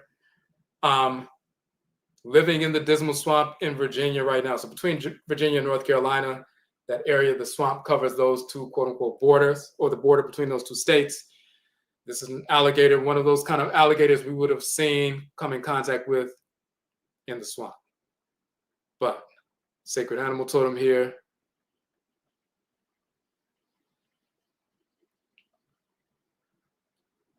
There's another image of the swamps and so forth, Dismal Swamp there. So we're talking about how we freed ourselves through, you know, waging war against the enemy and so forth. But then we give some cosmology here. Jase means under the fire. Fire is Ja. Ase means under. That's the place where the hearth stands, quote unquote kitchen, but the hearth. Odain means house, native house, room, and apartment, and so forth. Dain also means to apply to seek the protection, put oneself under the protection of. Dain. And Dain also means to turn, to give another direction, tendency, or inclination to change, to alter. An idiom, Obayifo, Dain, Neho, Asebo. The Obayifo, the quote-unquote witch, misnomer witch or wizard and so forth, the one who has the Bayi energy. Obayifo, Dain, has transformed himself into Asebo, a leopard, spiritually taking that spiritual form and so forth. Now, the Dain meaning to transform. So Jase is the Akan term meaning the hearth. Is under the fire, the foundation of the fireplace. So also references a shrine or building, also to put oneself under the protection of a certain ancestral spirit or clan divinity and so forth. So we use that terminology. Our temple is called the HOODOO Jase Dain, the Jase temple, the shrine space. Odain, protective, transformative Dain, dwelling Odain of the hearth, the Jase of HOODOO. So that's why we call it that. So we have some information there. We have our information about our flyers and different things. That's Ama Ma'ati, one of the sisters who divines and so forth. That's myself, of course. So we're talking about that process of divination. Let me switch over from that. We did an article called Mere called Bisa. Want to touch on that a little bit? Okay, so we had talked about that divination process. Then we talked about the shell. Someone asked about cowrie shells. This is the unwara, or the cockle shells, seashells. The awara boa is the sacred animal within the shell and so forth.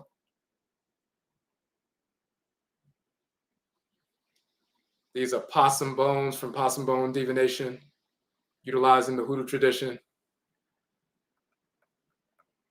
And that is a key. Like, for example, there are no possums in West Africa, West Africa, but we came in contact with plant life, mineral life, as well as animal life we were not familiar with. Once we were forced over here, we have to communicate with the Abosom, the forces in nature, ask them, which one of you forces in nature governs this animal we've never seen before? And it carries the energy of a certain kind of, divinity. And then they show us when this animal transitions and we get the bones from this animal and so forth, and they're cleaned and utilized for divination to communicate with certain divinities. They show us how we can do that. So we have to learn, since we're in a new environment, we have to learn the plant life, animal life, and mineral life in this new environment. Certain things are familiar that still exist on the continent: eagles, crows, vultures, certain snakes, and so forth. But then there are other animals as well as plants that don't exist on the continent that we have to learn about and incorporate as part of our hoodoo tradition here. So when you have a root worker here and who's practicing hoodoo, somebody who's Akan on the continent, who's an Akan priest or priestess, they couldn't come over here and say, well, I'm an Akan priest or priestess, I'm going to initiate you into the hoodoo priesthood or priestesshood. We can initiate them, but they can't initiate us, because this expression of Akan ancestral religion, we left Ghana, Ivory Coast over 300 years ago. So we had the entire culture. The way the culture was being practiced 300 years ago is the culture we brought to North America. What has happened since then, when it's gotten corrupted by Christianity and Islam and white culture, certain things, we were already gone before those corruptions happened. So the way we practice Akan religion in North America, the hoodoo tradition, is number one, the tradition before it got corrupted, the tradition as it looked 300 years ago when we first got here. So an ancient expression of it. In addition to that, the way that we interface with this region of the Earth Mother's body, how we took in plant life and animal life and mineral life from this region of the Earth Mother and incorporated that within our bodies. And then we had children that resonated with the plant life, animal life, and mineral life in this region of the Earth Mother's body. So then we began to acclimate ourselves to the energy of this region of the Earth Mother's body. And so our expression of ritual practice is slightly different. Fundamentally the same, but slightly different based on the region of the Earth Mother we've found ourselves in. No different than when we migrated from ancient Kemet, where there are desert regions and also, fertile regions as well. We migrated to regions where in the western part of the continent, there's the forest belt. We migrated there. We had to learn the new plant life and mineral life and so forth in the forest belt. We weren't living in the forest belt in ancient Kemet. You're along the fertile Nile Valley, and then there's desert for miles. It's a different, topography and so forth, different way of operating. We moved to the forest belt. We have to learn the plant life and mineral life and so forth, and animal life in the forest belt, and our rituals slightly adjust. We've always done that whenever we moved from desert region, forest belt, open savanna, mountainous region, we had to adjust voluntarily. Now we're forced involuntarily to come to this part of the Earth Mother's body, but this is still part of the Earth Mother's body. Beyond what happens politically in America, we're not part of that. We're talking about being on this region of Asase Afua, the fertile Earth Mother, and Asase Ya, the barren Earth Mother, these twin Earth Mother divinities. When we're interfacing with them, we learn how to operate in harmony with them. And that informs our unique expression of ancestral religion. And the Hoodoo tradition is therefore Akan religion as manifest through the people who aligned ourselves with this region of the Earth Mother's body and, did that in a harmonious way. So.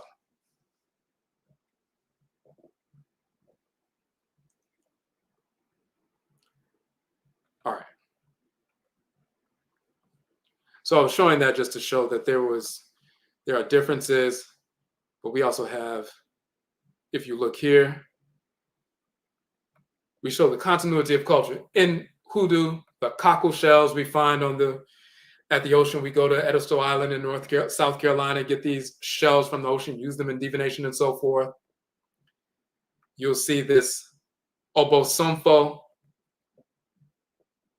in the Akan tradition. He has these shells around his neck and so forth. He has the white powder, the shidel, on his body, showing that he is possessed by a spirit and so forth. Same cockle shells. And then we go to ancient Kemet, a gold-plated word, that's the term for shell.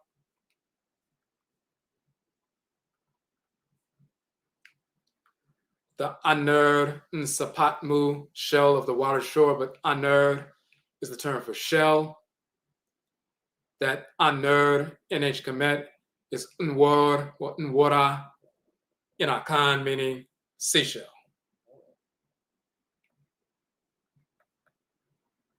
And it's the habitation of the bivalve mollusk, quote unquote, so-called kind of snail and so forth.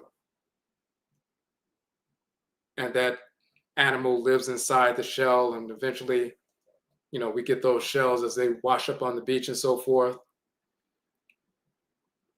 You see the ritual connotation here, iconographically as well. So we just wanted to show all of that.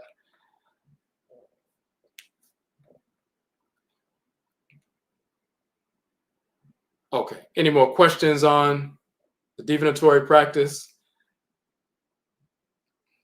Okay, there's a question that said, I heard a Yoruba priest say recently that due to Obatala being connected to the Odu and his function in creation, that his children rely more on their internal insight more than they do Ifa. Is this true? In a sense, yes, because they'll talk about Obatala as the one who governs the heads in general and so forth as the head or the chief Orisha. Just like in ancient Kemet, that is Asar Awusi. That is this divinity. It's Obatala in the Yoruba tradition. When in the text they talk about Atem made Asar the chief, the head of all the divinities. Doesn't mean that he's older, but at some point the young person is placed on the throne and the older king, queen, mother become, the advisors and so forth. But Asar is made the chief or the head of the divinities, just like Aset becomes the queen and so forth. So same thing with Obatala being the chief of the Orisha, the head of the Orisha. Same with Awusi and Akan, Agwu in the Igbo tradition.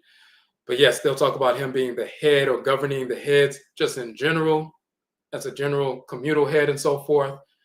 So yes, that's true with regard to the internal insight, although all of us need to connect with our divinity that governs the head, but that is a truth about that divinity.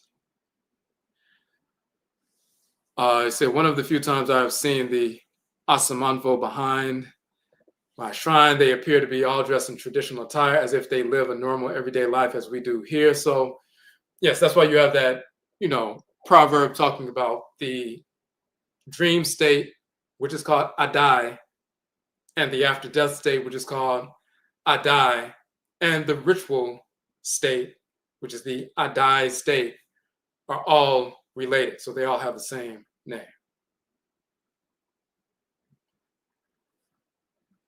Okay.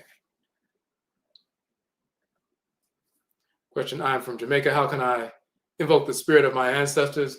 So one of the first ways to do that is we establish what we call an nkomre. Now you can communicate with your nsamanfo, your ancestresses and ancestors, wherever you are. They are connected to you. But we do set aside a time and a space and a manner of doing that. Just like you can eat when you're sitting down, you're calm, and you consume the food and it digests well. You can also eat while you're running down the street. You can still eat. It's not the best, most optimal way to do that, but you can still do it. You can communicate with your Nsamanfo when you're walking down the street, when you're running, when you're on the bus, and so forth.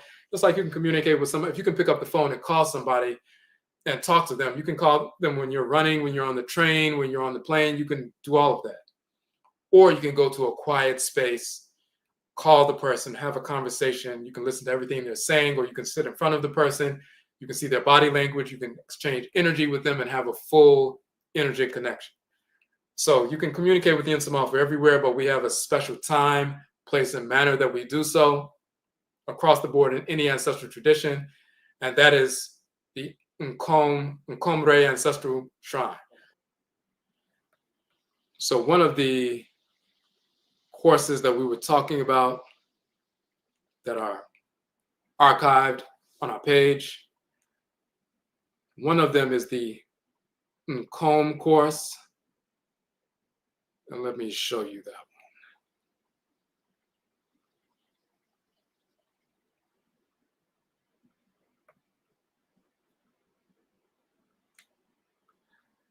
one. Okay. So this is one of the online courses we did, a 4-week online course. It's archived now, so it's 4 sessions. And you can access that. You can order that online, and we send you the links. And of course, the books are free downloads that we talk about in the course and all that. But we talk about 4 elemental rituals of spirit communication, practical instruction. We talk about Oshwe, which is libation, the Nkomre, the ancestral shrine, SUSUW, which is meditation, Akragware, spiritual head cleansing, quote unquote, soul washing or cleansing the spiritual head. So we talk about these 4 ritual practices that are connected to the 4 elements of Asase, which is earth, Msio, which is water, and Frama, which is air, and Oja, which is fire. But all ancestral religious practices engage in these 4 elemental rituals, no matter where you come from, all Black people, no matter what ethnic group, we have these ritual practices, and they just go by different names based on the ethnic group. But the Nkomre, the ancestral shrine, establishing its place in a certain manner where you communicate fully and you engage a ritual process through SUSUW initially, which is the ancient term for meditation, to listen and communicate with your Nsamafo and be informed by them. So we go into detail about that, but that's the first, major way to communicate with them. They communicate with you. They've been communicating with you through dreams and other ways your entire life. But to set up a specific space, just like you could see your, relatives down the street and you can yell, a greeting at them or a question, and they can yell back and you may be able to hear them clearly. You may have to ask them more. But if you invite them to your home, you sit down, you offer them some food, they appreciate it, and then you sit down and ask them questions, and they respond, and you can exchange energy with them, see their body language, and listen to their, communication. This is why we set up a space, give a ritual offering, invite our Nsamafo to come and sit with us. We engage in ritual SUSUW meditation so we can hear clearly, feel clearly, and get those messages clearly. That's what we're doing. So that's on the Akongwa page. Let me put a link to that in the chat room right quick. So that is the Akongwa page on the website. You'll see all of our 42 online courses. And for example, that one was a 4-week course. When we taught it live, and people were tuning in every week, for a couple of hours. The course was $20. Now that it's archived is $10. And you can go to the site, purchase the course, and we will send you the links and passwords so you can access it indefinitely. All the books that we talk about in the course, part of our 31 book collection that we have written and published, all of those are free downloads, and you can download that information as well.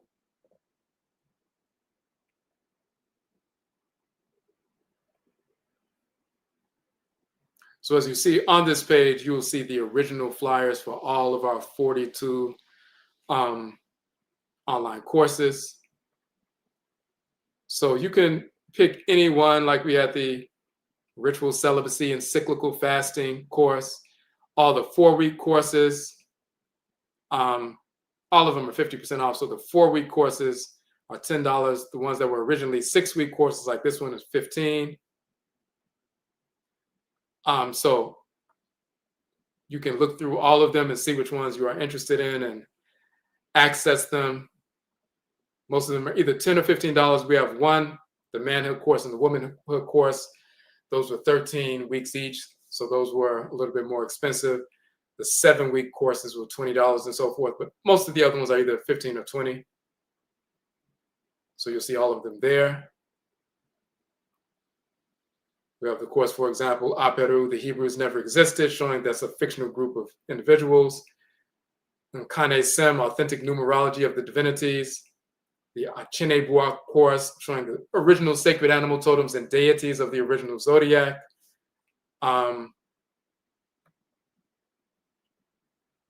We have the Akradin Bosom course, showing that these deities that govern the 7 days of the week and the solar, lunar, and planetary bodies also govern the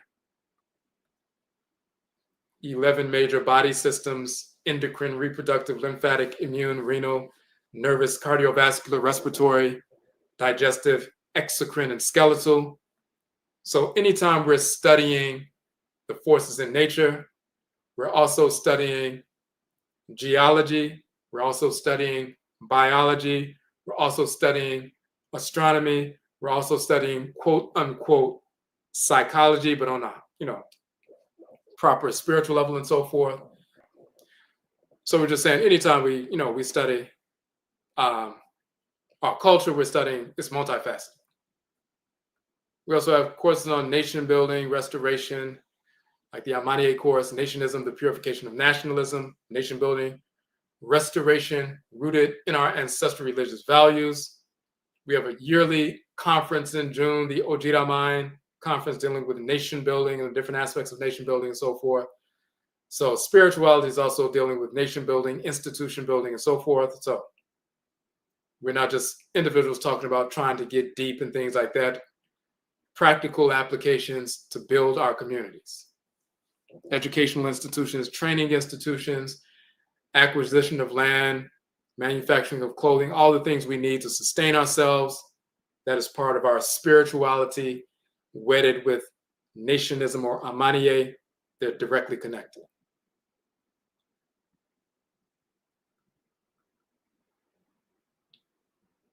So any other questions, you can post them in the chat room.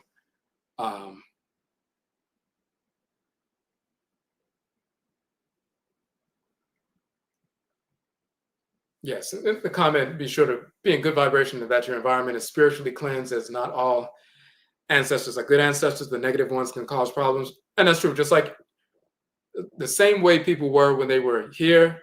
If you have a nice grounded, mature elder or elderess, they transition and they're an honorable elder or elderess. Here, they're an honorable ancestor or ancestress when they transition.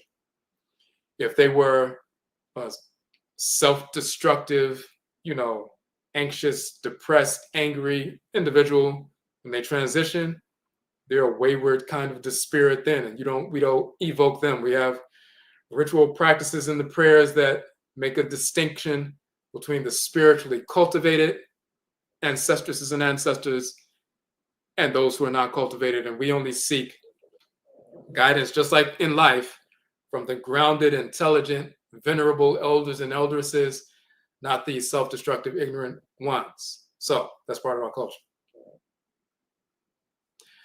All right. So we just want to give that, basis of what divination is.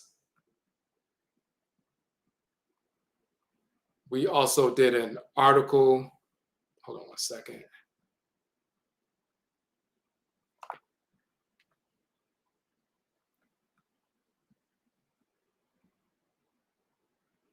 And this is the final thing we're going to touch on. We did an article called Mere Kobisa. Do I need a reading divination? Because sometimes people will try to fear monger you into getting a reading and so forth, or you need to do this and you need to do that, and people don't know, so they just go along with it and so forth. And very often you don't always need that. You can do the ritual work yourself. I've had individuals, for example, I do perform Adebisa divination and so forth, and we talk about that, and people reach out for that. But sometimes people don't need a reading. Sometimes they've been told, oh, you have to do this, you have to do this sacrifice, you have to do these different things. And it's more for the aggrandizement of that particular priest or priestess who just want people to follow them and have some measure of control. A solid priest or priestess will say, well, sometimes you just need to do some ritual work on your own. And we wrote an article about that. Mere Kobisa, do I need a reading divination? We talk about what ancestral religion is, what divination is, the cosmology of our culture, and so forth. And then we talk about when it's necessary and when it's not. And it's similar to most issues that you deal with. If you're ill as a child or an adult, your parents, when you're a child, most sicknesses are taken care of in the house. Most of the time when you get sick as a child or when you're an adult, you take care of yourself. But if there's something extreme that you're not trained to take care of, then you go to someone who's trained to, do an examination. If you need surgery or a broken bone or whatever it is, there are people who've been trained to do that. So that's a specialist. But most of the time, when you become ill and so forth, you can either do it yourself or you get some advice from someone, and you can take care of the headache or the stomach ache or the pain in the arm or whatever it is. Same thing with spiritual work. The way we are raised in the culture, most things are taken care of by communicating with your Nsamafo, pouring libation on a regular basis, doing SUSUW, a ritual practice, and you're maintaining your spiritual balance. And, things can be taken care of. But certain things that you're not able to deal with, or you haven't been able to, get some information on, then you go to a specialist, just like a mechanic. Those things you deal with your car, you can take care of, but if something goes wrong and you don't know what to do, you've tried everything, you go to the specialist mechanic. Okay, you've been trained in this. What's going on with the car? They can look in and say, oh, this is what's going on. You're like, oh, I didn't realize that.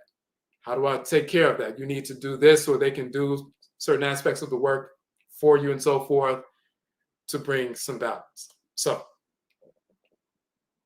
that's what we do. If someone comes to us for divination, if it's a situation where we're like, you really don't need a reading, you just can do this. And one of the reasons we put these courses out is to realign people. Very often people are coming into this process. Hold on one second.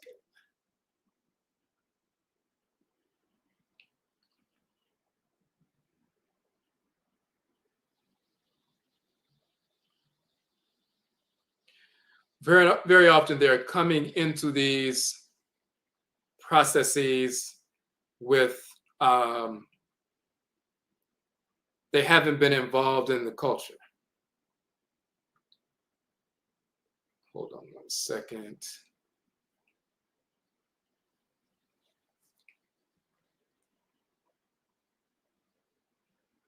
We're going to talk about the Bachelor of Arts degree. And one of the reasons we have our 42 online courses like this. Hold on one second. Let me show you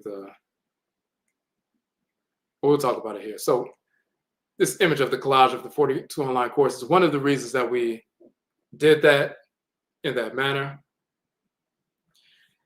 is because normally if you're raised in the culture, from the time you're a child, when you're first born and you have your naming ceremony, on the 8th day and so forth, and your name carries the energy that helps you propel you towards your divine function and creation, and also corrects you.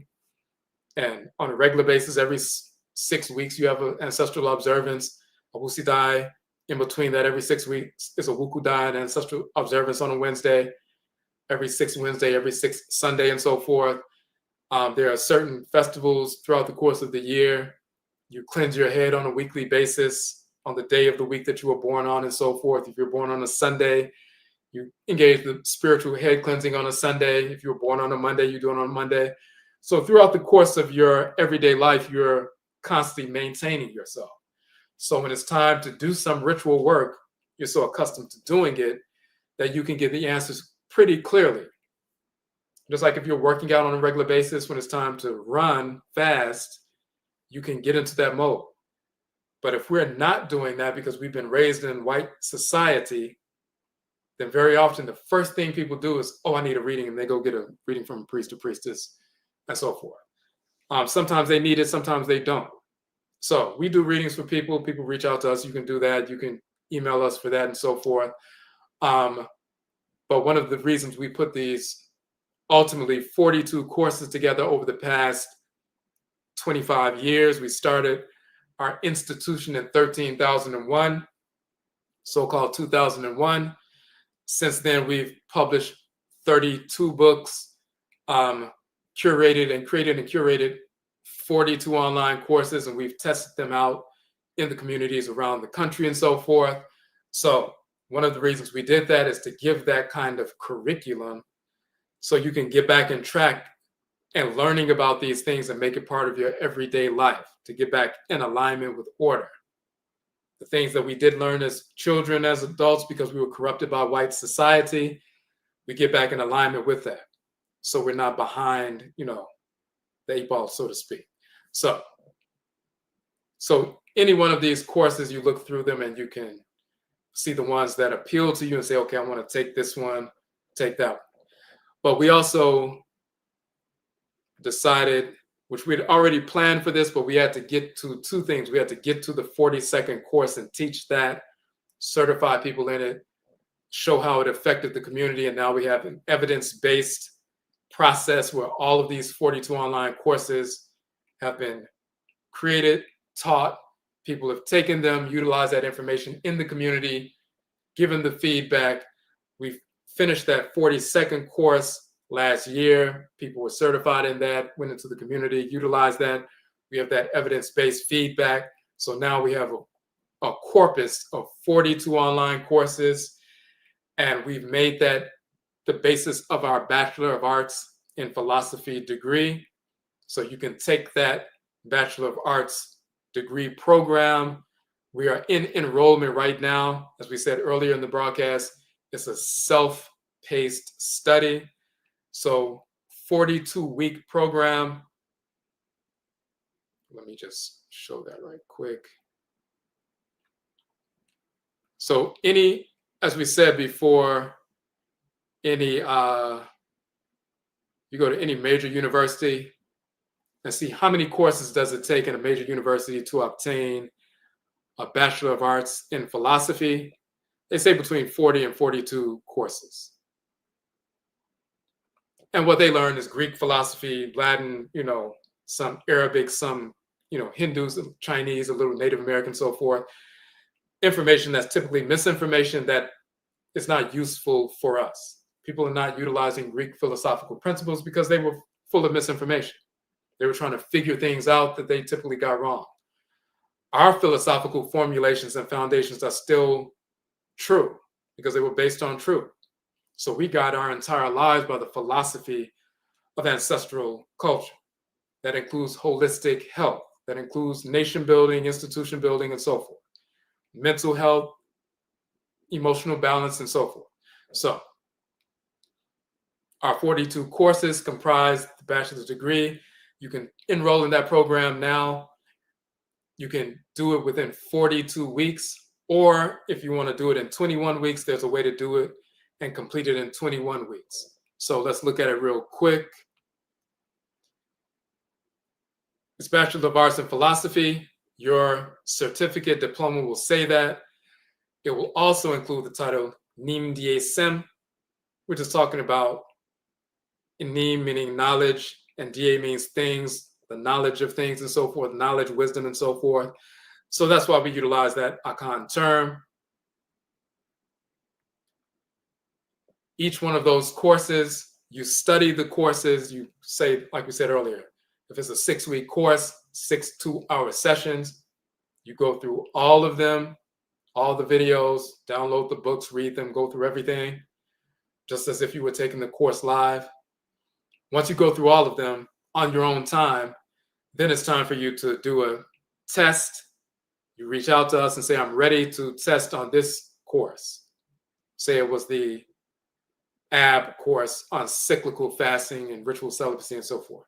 So, ritual celibacy, cyclical fasting.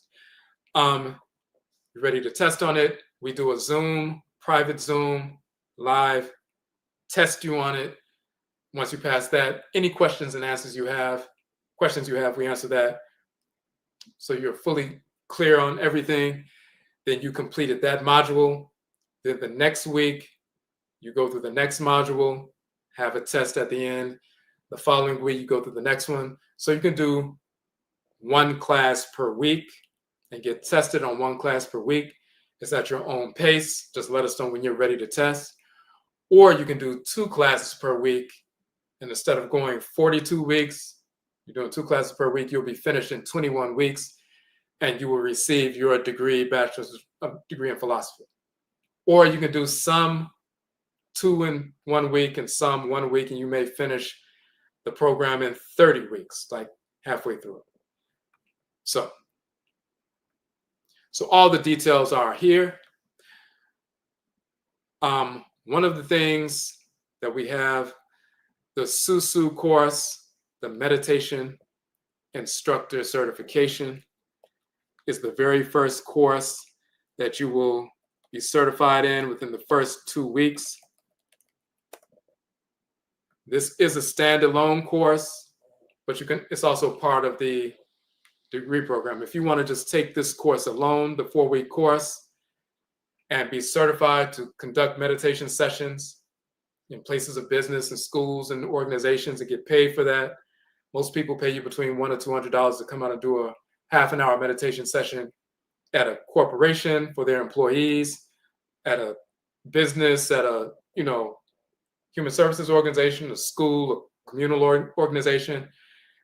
Once you have that certification, you can command those prices. As long as you have a certification, most of those funding sources are satisfied. They're like, okay, we can bring this person in and cut the check.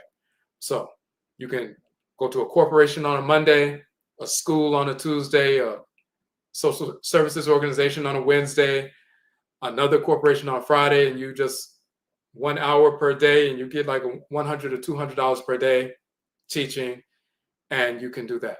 So some people do it part-time, some people do it full-time. It's a 4-week online course. The next one starts Tuesday.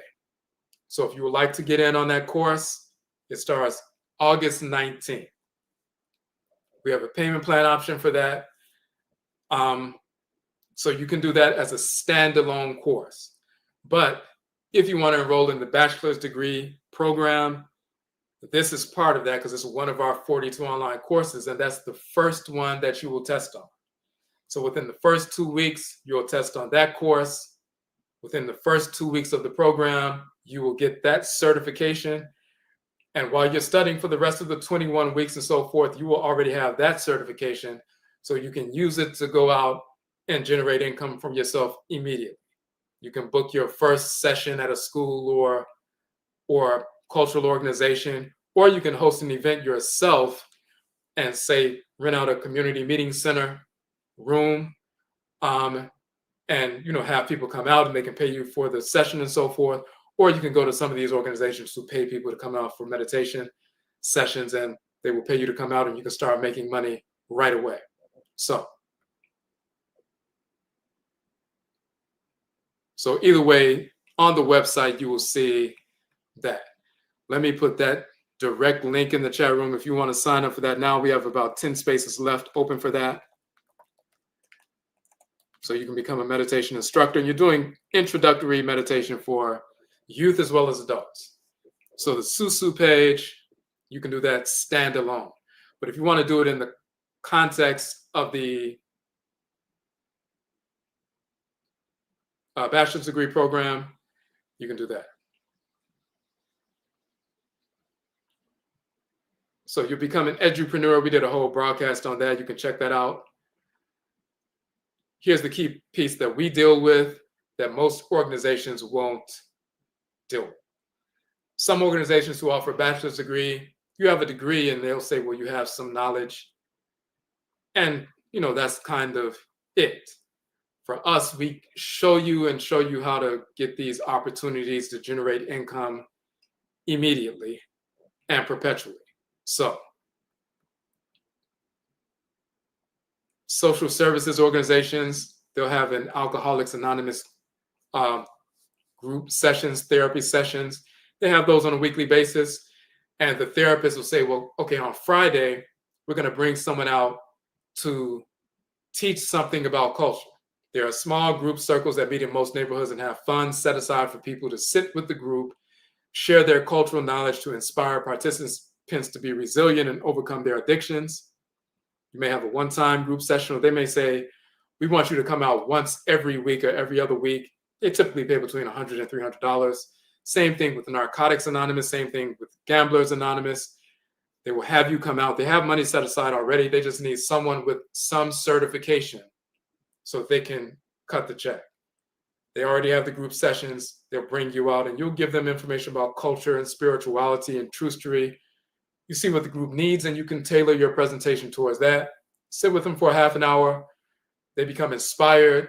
They're more focused or resilient. They want to make it through this program and get housing and get on their feet with regard to work and so forth. And you're assisting them with their emotional and mental health, and that's why they bring people out. You can book something like that immediately. Women's shelters, family shelters, human services organizations, they have group sessions. They deal with employment, housing, breaking the cycle of domestic abuse, homelessness, and so forth. When they need someone to come in and do a short presentation, whether it's a meditation presentation or conducting a session with them to help them get focused and disciplined and reduce their stress and anxiety so they can move forward throughout the day, or teaching them something about their culture and philosophy of women in traditional culture, women queens in ancient Kemet and traditional culture, or the Hoodoo tradition, or us building civilizations before the white snow spring even existed. These things transform the minds of our people. They inspire them, break them out of that depression, anxiety, and they are aspirational at that point. Critical to shaping participants' self-worth and confidence when you teach about culture and philosophy, that sense of self. They're no longer, having any sense of self-hatred. Now they have self-love, and they no longer want to harm themselves through drug addiction or abusive relationships or whatever they want to move forward. Organizations like that, shelters, human services organizations, usually $100 to $300 per presentation. They may have you come out monthly, weekly, or whatever. Employer cultural events calendars. This is a major one because all of these corporations and small businesses, they have a little petty cash, drawer set aside for people doing MLK holiday presentations, Black History Month, Memorial Day, which was created by Black people. That's Decoration Day after the Civil War. More people are learning about that, and they have Memorial Day or Decoration Day observances, Juneteenth observances, all over, throughout the month of June and so forth. Black August is the entire month of August dealing with true historical presentations. People have events across the country. Black History, the entire month. So people have money set aside. Cultural organizations, businesses, they're like, who can speak? Who can we speak? Who can we get to speak? We have $500 to pay someone, MLK holiday. I can't talk about culture. Who can come and speak? They need to have a certification. You can say, I have a degree in philosophy rooted in African-centered culture and history and philosophy and so forth. They see your diploma, cool. They'll bring you out.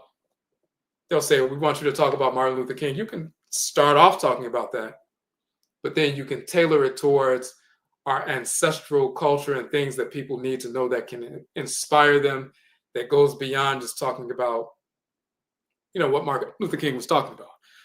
Any Black History Month presentation, cultural organizations, but specifically businesses, they bring people out every week. Every Friday, every Thursday, they have these celebrations. They need someone who's knowledgeable just to talk for 20 minutes, 15, half an hour. Memorial Day, as we said, Juneteenth, all of these kinds of events. People can book one once a week, once every other week. When you have a number of these events and people say you did a good job, then they spread the word for you.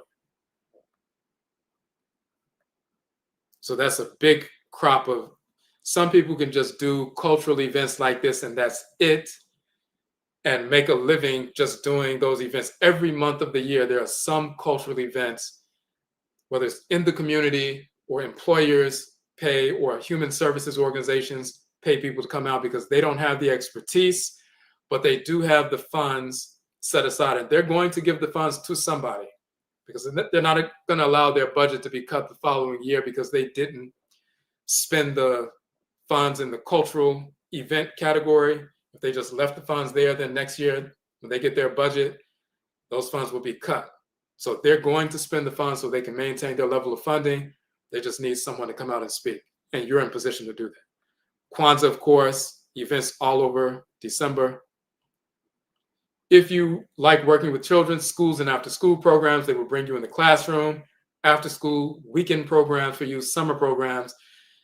We've done these, presentations for youth as well as adults. Meditation, youth in kindergarten all the way up to college.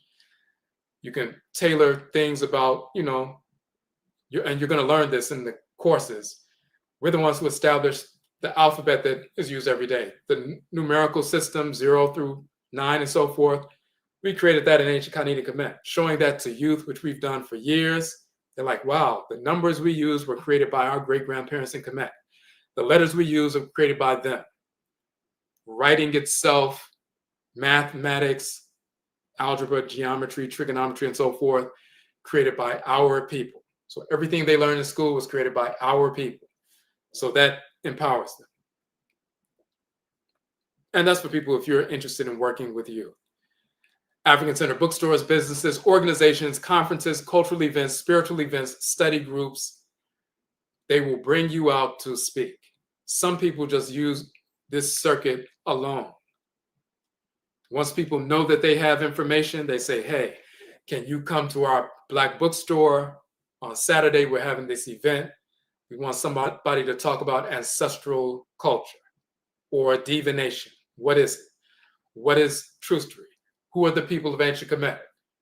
Who are the names of these divinities, Amen and Amenet and Ra and Right and so forth, and what do they represent? And you can give a basic presentation.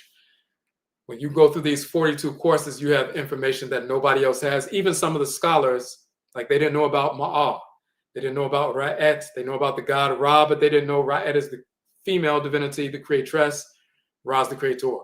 They know about Amen, but they didn't know about Amenet. You can do a presentation on Amenet alone. So, and we have the 31 books that you can draw from, create your presentation. Some people just go to Black bookstores, Black businesses, Black health food stores, cultural events, spiritual events, and study groups, and they have enough to fill up their entire calendar throughout the entire year. Every weekend, whether they're in their own city or a city an hour away or 40 minutes away, or if they fly out, when people like the information you have, they'll say, how much will it be for us to fly you out to, Cincinnati, come to our Black bookstore and do a presentation on, the Black origin of Kemetic civilization. You give them a price, they pay for your flight and hotel and your, travel expenses, and they'll pay you a per diem, a speaker's fee and so forth typically. And then you come out and present. And then you come back and, within a weekend, you may have generated $500 or $600 and so forth just for speaking for an hour or so and having a discussion afterwards. So some people just use that circuit alone, just the cultural circuit, to teach. But some people go into schools and businesses and organizations, human services as well.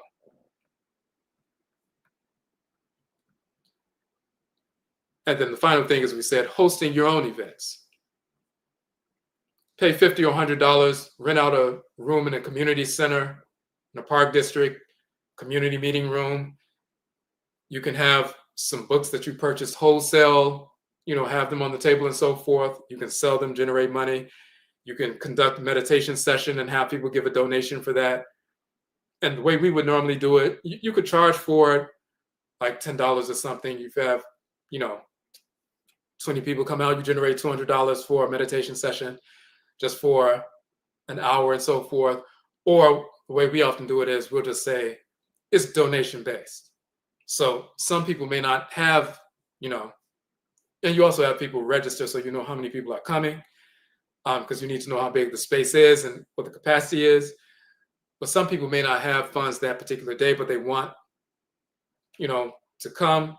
So they may not be able to pay, but somebody else may pay $10, and some people may pay $20 because they just appreciate the work. So their 20 is like 10 for them and 10 for the person who wasn't able to pay. So it ends up balancing out.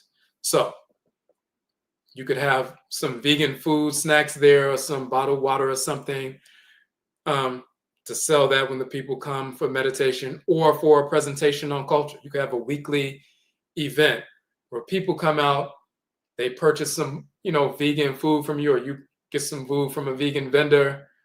You sell it, make some money, people get some food, they get some bottled water, they sit down, they get a cultural presentation, they may purchase some books from you and so forth, and you generate revenue that way by hosting your own events. Or you can have some vendors and so forth, and they pay for a table, and you generate some funds that way, however you want to do it. But we have details about that in the course. So by the time you go through the first 2 weeks, you start generating money. By the time you finish the course and you have the first 2 weeks, you have this meditation instructor certification. You are certified as a meditation instructor. And you can make money after 2 weeks going forward. After you finish the 21 weeks of 42, now you have your bachelor's degree, and you can go through all of these different areas, hosting events. When people say, oh, who's hosting this event? Oh, this brother or sister has a degree in philosophy, in African culture, ancestral culture, and so forth. He doesn't have a degree in business or marketing and so forth. He has a degree not in Greek philosophy. If someone said, I have a bachelor's degree in philosophy, from where? Oh, from Georgia State University. Also, you were studying, Greco-Roman philosophy and everything else. That doesn't qualify you to teach us what we need to know. But for this person who went through our program, I have a degree. I took 42 courses on our culture, and we can give you so much information that you never heard before that will transform your life. So, but all these other options, schools, cultural organizations, Black businesses, corporate events, cultural calendars, shelters, behavioral health centers, mental health centers, and so forth, with the group therapy sessions. And we have this because we've been doing this for 25 years, and we've been able to test it out across the country. So enrollment for that for this semester is now, we're only going up to 25 students because we couldn't have, we couldn't test like 100 people in a week. Even if we wanted to, we wouldn't be able to, do that. So we're only going up to 25 people. Enrollment is open now. And again, it's self-paced study. Now, one thing that we just included this week, and it is this page right here. There are two options. We have the payment plan option, or you can pay in full.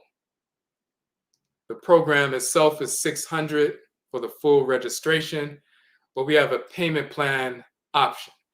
Now, we had two options. Originally, we just had it on the Square payment platform. Square is a platform. So very often when you click and pay for something, they're going through Shopify, or they're going through Square, or they're going through PayPal or whatever. We were using Square because it's user-friendly, and very many organizations use that. Square has this thing called Afterpay. So when you check out, you can either pay the whole thing up front, or you can click on the Afterpay option at checkout, and they say, do you want to pay with Afterpay?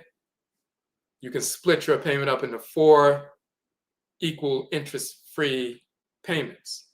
So you can pay the whole $600, or you can click Afterpay, and it'll say, okay, you only have to pay $150 today, and you're registered. And then over time, over the next few months, you pay Afterpay $150 next month, and then the following month, and so forth. So initially, we had that for the past couple of months when people were going to register for, the program that starts, this month now.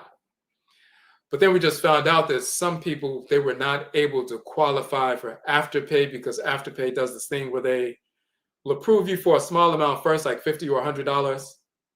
And then when you pay that off, then they qualify you for a larger amount, like $300, and then you pay that off, and then they go up to something like $500 or $600. So we weren't aware of that, so people weren't able to register because they weren't qualifying. So what we did was we added this additional payment platform, which is the PayHip platform. It's on the website. So when you go to the website, you'll see this. In fact, let me go back and see if you can. So we want to give you the option of a payment plan. So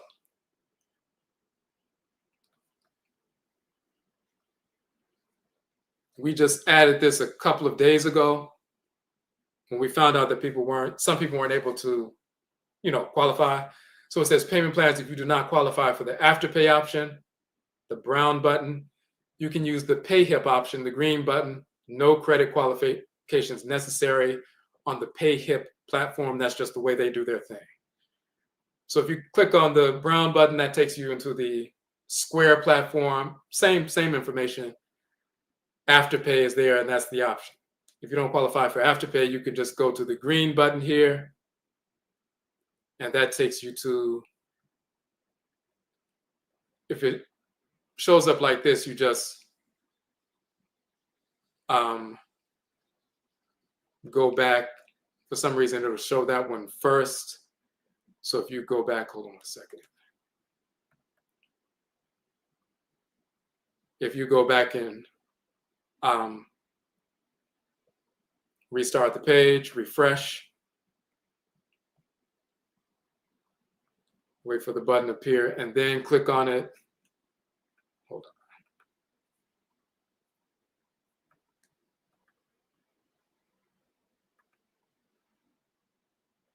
Yeah, if you just go back and refresh and click on it again, and if you have any issues, you can email us. It'll show you the payment plan option. So you can either pay the $600 up front, or you can do $199 down, and then you can pay the $199 now, $199 the next month, and then 2 months later, the final payment. You can do it that way on PayHip. And each month, you pay $199 today. The next month, you will come back to PayHip, go back to our page a month later, do the $199 installment again, and then you'll come back 2 months later and do the same thing. You can do, so that's just, 3 payments. You could do the $149 option, where you pay $149 today, next month $149, the month after that $149, the month after that $149. Or you can do the $99 option, and $99 today, you register for the course and you start taking it. Next month you pay $99, the following month $99, and then the next 5 months you're paying $99 a month until you pay it off. So we have that option with PayHip. There's no credit qualification for that. Afterpay, there is the credit qualification, and they may or may not, it just depends on the person. If you've done Afterpay before, you can check it out and see. But if not, you can, do the payment plan option. And we just added this just a couple of days ago because we just found out, that some people weren't qualifying because Afterpay has those stipulations. All right. So that's what we wanted to touch on tonight. Let me see if we have any questions in the chat room before we go. And also, if you just tuned in, just want you to see one of the main reasons we were doing this. And when you listen back to the entire event, you're going to see this. We are raising funds right now to finish our film, complete our HOODOO film, part 2, the documentary film. Part 1 is on our YouTube page now. If you haven't watched that documentary film, you can watch the full film for free on our website, on YouTube right now, on this page. But we're working on part 2 so we can complete it by this October. The last film we completed 2 years ago in October. We want to release this one during our Hoodoo Mind Festival, the Hoodoo Nation Festival. Hold on. Oh, okay, this just kicked over.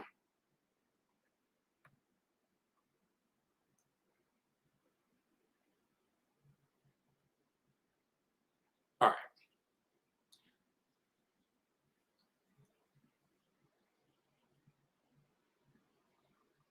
So that's the image for the Hoodoo Mind Hoodoo Nation Festival that's coming up in October. So we want to have it basically on the anniversary of the previous film.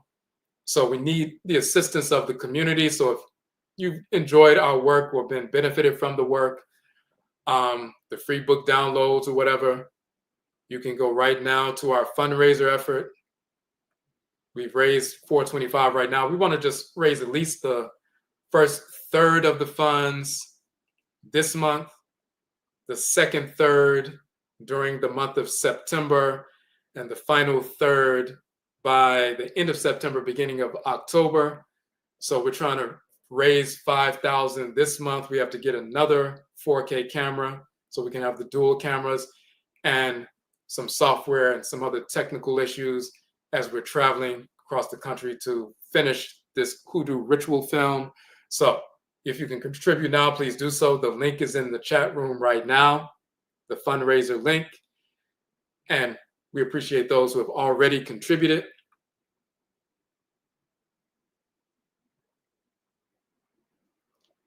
Okay, there's a question in the chat room. Who created tarot and oracle decks for divination? Have you seen it being used by ancient civilizations during your studies? So when you look at even the term tarot, the term toro misnomer neter in ancient Kemet, but the term for deity, Toro and Torot. Let me pull up one of our books right quick. This is one of the books that you will be studying as part of one of our courses. The Kemet Hina Toro, the Black Nation and Divinity book. And in that book, we talk about the term Toro, misnomer neter. The symbol of the axe is representative of divinity, and you see the seated, bearded, shrouded figure representing a deity, and the axe itself is the Toro, means deity, and Torot means goddess. Toro means God, and you'll see people say neter and netert, but in the Akan language, we still use the term Toro today for deity.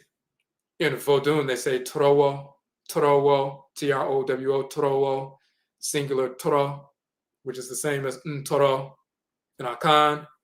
So that's the origin of the term tarot.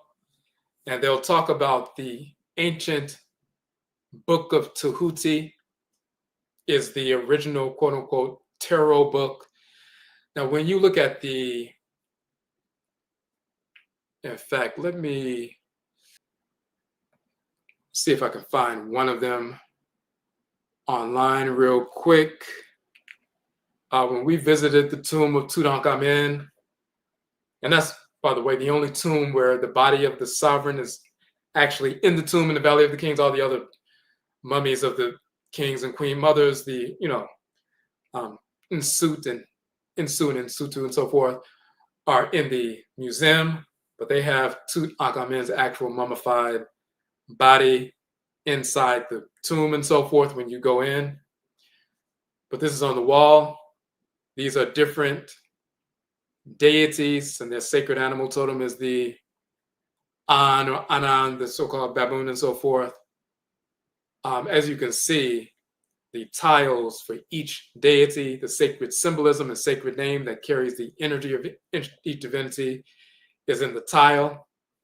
When you look at these arrangements of tarot cards, and each one has a different symbol and name and, certain, symbolism and so forth, that those arrangements come from this. When you look at different temples in Kemet, in certain temples, they'll have the tile structure, and each one has a different deity. And you'll see where these quote unquote cards came from. And each card has a different quote unquote deity or ancestral spirit, but originally it was a deity, sacred colors, symbols, sacred name that are invocatory. But of course, with the tarot, they've incorporated pseudo metaphysics and so forth. They've stolen things from ancient Kemet and incorporated them into certain symbolism, but it's a great deal of misinformation and so forth. You're not invoking any force in nature from tarot cards. But the term comes from Toro, which is the root of the term Toro, meaning divinity. The book of Tahuti, when they say it's the tarot, is really Tahuti is the sacred scribe. And Seshat is the female scribe. You're going to learn about that in one of our courses and one of our books. Let's go to that book right quick.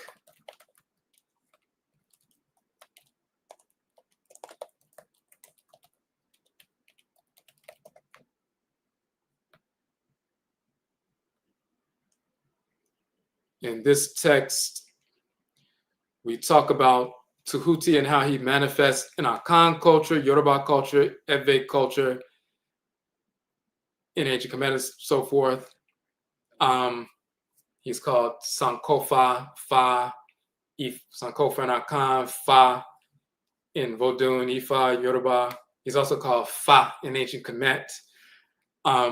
We also talk about Seshat, the female divinity, who's the sacred scribe and so forth. When he's writing on papyri and so forth as the sacred scribe, the original books like the Runu Pert Imheru and so forth, the book of Tahuti and all of that, that's what they're talking about.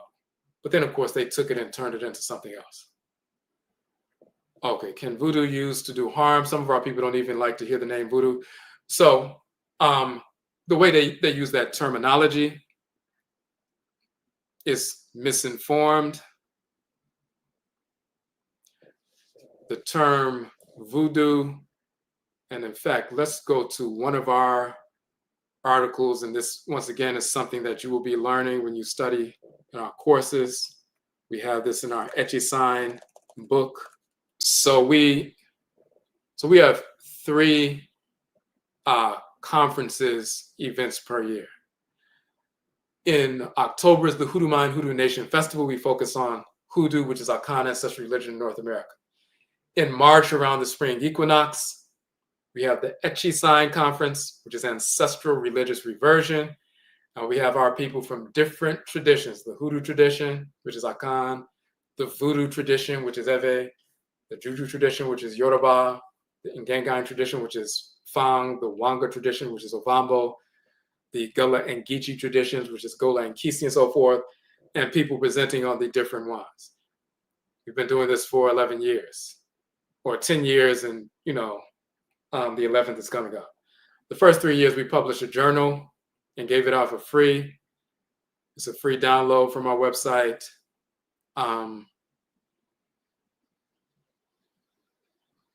And you can download this book for free. It's one of the free downloaded books that is part of, our course. And one of the articles I published is Note on Hoodoo, Juju, Grigri, Vodun, Wanga, and Ngangan, which is also Ngangang, which is the Fang tradition, as we talked about earlier. We talk about these terms and how they're used in North America as the titles for the traditions. So once again, Hoodoo is the Akan tradition, Juju, Yoruba; Grigri, the Bambara tradition. Grigri comes from their language. Vodun or Voodoo from the Fon and Ewe. Wanga from the Ovambo, and Ngangan, which is Fang. And what we do in this article is we show what these terms mean in their respective languages and why we decided to use these terms to talk about the entire tradition in North America. But we also go further. We did this in the Hoodoo People book. When we go to each one, we don't just show what it means, Juju, in the Yoruba language. We also show that it's the same term, Ju, in ancient Kemet, and where the term comes from. And it means the same thing in ancient Kemet, Ju, Juju, and Jua, and so forth, that it means in Yoruba and in North America. Show the full cosmology. The term Grigri will show what it means in the Bambara language. While we call it, Bambara people in North America say, I practice Grigri. Give you a Grigri bag, and we put the Grigri on somebody, and so forth. But in ancient Kemet, Gere, which is Gri, and to destroy, demolish, to drive away, to reject. When we put that Grigri on somebody, we put that medicine on them, and so forth. That's what we're talking about. A strip of cloth or a rag. Here are the Grigri bags. In West Africa, the Bambara hunter with the Grigri bag on him, and so forth. So in ancient Kemet, Grigri means you're utilizing that energy to attack, to protect, defend, to heal, but it also has to do with the strip of cloth in a bag. The exact same word used in ancient Kanita Kemet in the Medusa and Toro, the hieroglyphs, used by the Bambara people. Of course, we're all descended from ancient Nubian Kemet. And in North America, those who are Bambara, they continue to say, I'm a Grigri man. I'm a Grigri woman. What they're saying is, I'm a Mindi speaking person. I'm a Bambara man, Bambara woman, and I've maintained my religion in the United States. Vodun or Voodoo, and Fong Bay and Eveg Bay, we define what it means in the languages, but then also the U in ancient Kemet with the hair and the N is also written as a W, so it's Wunun, Wunun, and Wurun in ancient Kemet became Wurun and Vudun in Ewe and Fawn and so forth, but Wurun, you'll see that the U hieroglyph is either a V or a W. Wudum or Vudum, and it means the exact same thing, to rest and draw water. You see the little hair rising up out of the wavy water lines and so forth. There's a whole cosmology associated with the hair coming up out of the water in primordial times. When they say Vodun means to rest and draw water and go into the water, the gateway to the spirit realm, it means the exact same thing in Eve and Phone as it means in ancient Kemet. And you'll even see Eve, E-V-E. Eve is the people. Some pronounce it Eve with a V. Some pronounce it Ewe with a W. Same thing with the Ovambo people in Namibia and Angola. Some say Ovambo with a V. Some say Owambo with a W. The V and W interchange. Even in white languages, Sweden with a W, Sweden with a V. William with a W. Some Europeans say William or Wilhelm with a V. The V and W interchange. Wudum in ancient Kemet is also Vudum in ancient Kemet, means the same thing. And we show that, just so you understand, that Vudum means deity. That's the term for a god or a goddess. The divine spirit force in creation is a Vodou. The Vodou just possessed me. I just communicated with this female Vodou of the ocean, the male Vodou of the sun, the female Vodou of the earth, and so forth. So when people use it as a verb and they say, I just put some voodoo on you, in reality, voodoo has to do with aligning with the divine forces in nature and living in harmony with divine order. If you go outside of divine order, then you're going against voodoo for real. Now you're engaged in self-destructive activity. But some people will try to say that's voodoo. Just like they'll try to say hoodoo is negative or juju is negative. In reality, we're engaged in living in harmony with divine order. And that includes using our medicine and energy to kill our enemies. That's not out of harmony with divine order. The killing of the enemy is directly in harmony with divine order. So we use it for warfare as well, to poison the enemy, to kill the enemy and so forth. But you don't kill your own people because you're greedy and you want to steal what they have. The deities don't participate in that. Only negative, wayward, discarnate spirits participate in that.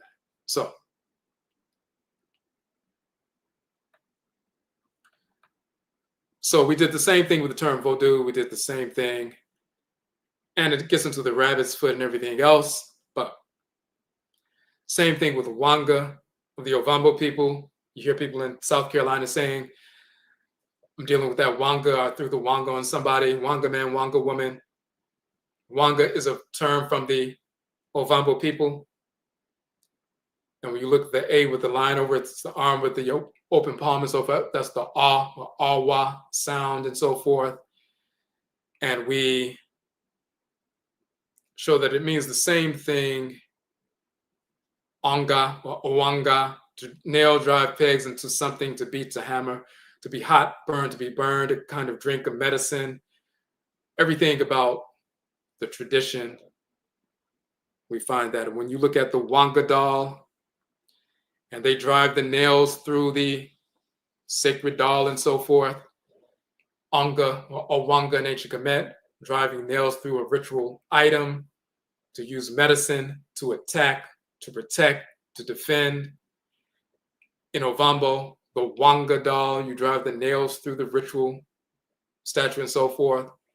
In Wanga, in North America, driving nails or pins through the Wanga doll and so forth. Same thing, same word across ancient Kanini Kemet, Ovambo people in Namibia and Angola, and into North America. Same tradition.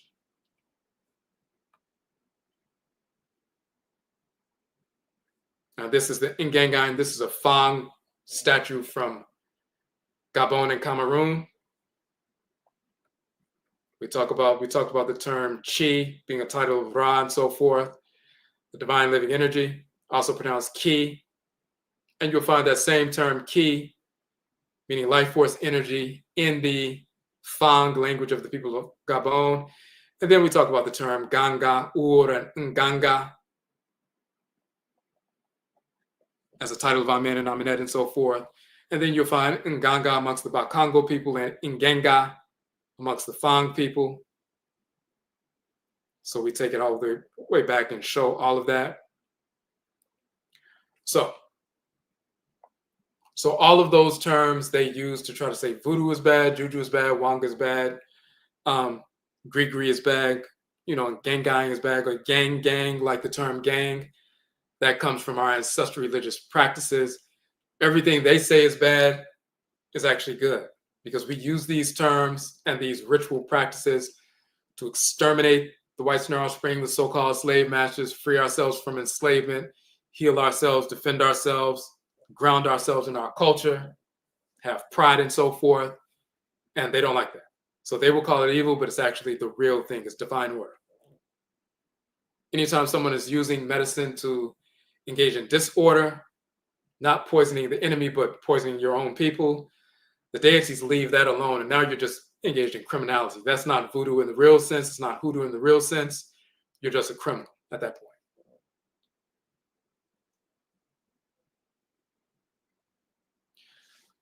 Okay.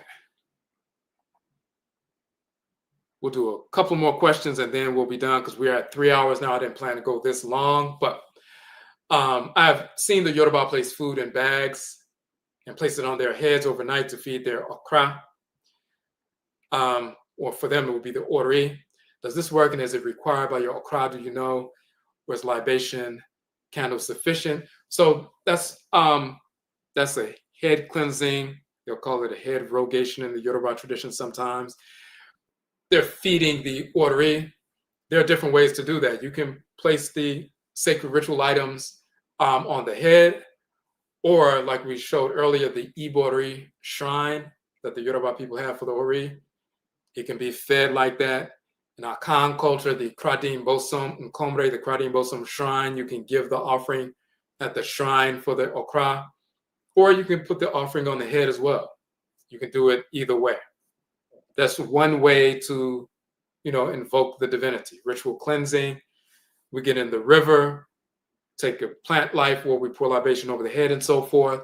There are different ways to cleanse the head and realign the self. But every group has their own way of doing that.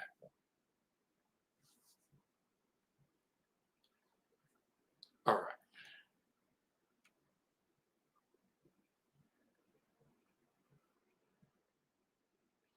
Okay, Hetzepu, do you utilize the Meduna Terra Oracle for divination? So, what the individual was talking about is my assumption is you're talking about the Meduna Terra Oracle that was created by Ramu Neframen and the Osara Set Society. I remember first getting that back in the 90s, and I've used it before. And just whether it's that or any implement, we can use various forms of communication, whether it's cards, and they created their own, basically what they created, his own card deck, and instead of a tarot deck, he has images of the deities from ancient Kemet and the different ones and so forth, and different symbols and so forth. So in that sense, they created their own, deck. And it's kind of similar in a certain way. It's a derivation of those tile images that you see on the walls of ancient Kemet in a quote unquote contemporary expression. So I use that, back in the 90s and so forth, until we started using our own divinatory practice. And I outlined that in the film when I'm talking about how we procured our implements back in the 90s. Our shells, the way our shells were given to us by Nana Epo Abena, the Abosom, the female divinity of the ocean. So we utilize those shells for divination within our system. But there are different ways to use different things. You can use them based on the way your Nsamanfo, your ancestral spirits, direct you to use them. But typically what happens is once you get involved in your ancestrally inherited tradition, they will show you the manner in which is best, most optimal for you to engage the divinatory process. So two things. So please share our Hoodoo film trilogy fundraiser. We're trying to, again, raise these. Okay, I said trying to raise these funds this month. So if you can contribute tonight or tomorrow, please do so. Share the information with your list. If you would like to start either the SUSUW course. We begin Tuesday. This is our final summer session for the meditation instructor certification. It's a 4-week course, begins October 19th. So you can sign up for that on our website. There's a payment plan option for that one as well. You either pay the full thing or the payment plan option. There is a discount for those who are our subscribers. So you'll see that discount as well since you're a subscriber. And also, if you would like to start the Akan Bachelor of Arts degree program, you can do so. And that is open now. You can start immediately because it started in August. And again, we only have spots for 25 people because we just logistically, that's all we can actually handle.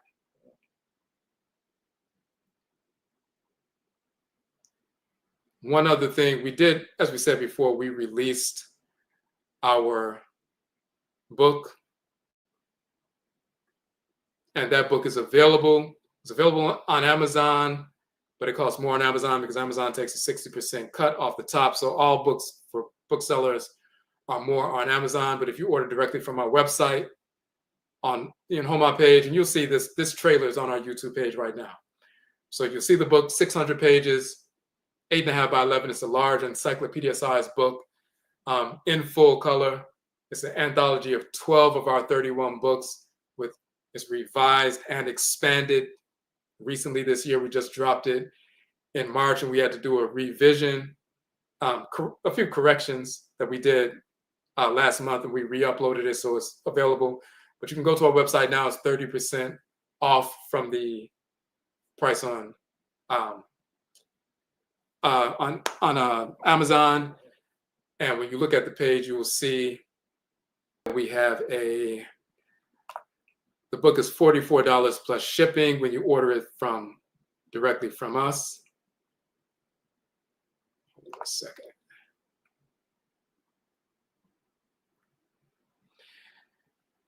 So that's in total it's $44 plus shipping. But when you click on checkout, there is the afterpay option for that. And that allows you once again to break it up in 4 payments of $13. This one, because it's afterpay here, and you scroll down, it says, this is an option. When you fill in your information up here, you can either pay in full or 4 interest-free payments of $13. So you can pay $13 today, and then we'll ship it out to you. It takes a couple of weeks for shipping. We have to get the books from Amazon first, and then we ship them to you. But then, you pay over time over the next few months, the other $13 payments. So you can order the book that way to support the work we're doing. So that's one way to support the work, by purchasing the book. Or if you'd like to make a contribution to the crowdfund effort for the film, you can do it that way if you already purchased the book. So we appreciate that. Questions, great questions. And I'm sure once you listen back, if you joined in a little bit later, you'll see some of the other questions that we had and the information we went through with regard to HOODOO Divination. Listen to the whole thing. Please share this live so people can see, what we're doing, get some detailed information about divination, learn about our upcoming courses, learn about the film project. We really look forward to completing this film and giving it to you all. The first 2 films are free, and you can see the quality of our work and how in-depth it is by watching these films on our page, and then help us fund this new film. So we'd like to say Yerase. We thank everybody for tuning in. And Yebeshiabio, we will meet again. That's it.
SUSUW, Meditation Instructor Certification. SUSUW is the ancient Akan term for meditation.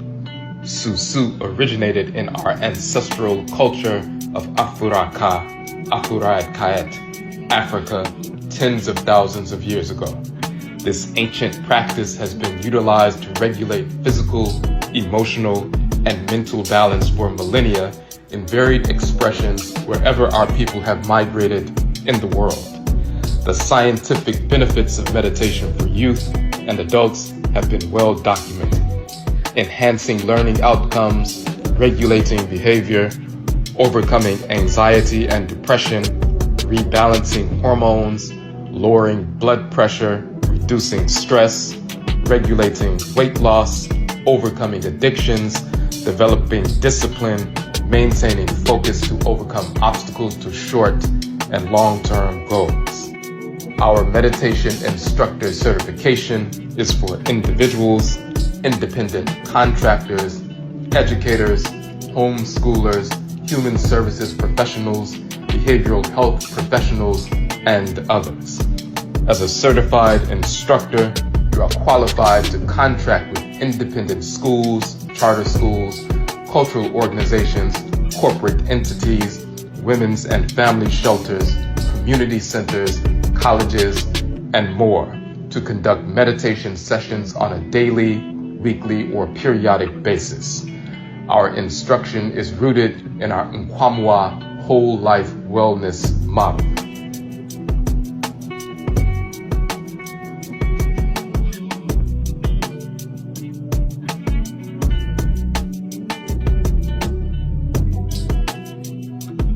GMO, that means greetings. I just wanted to give a quick update. You'll get the details in the clip that follows. I just wanted to show everyone.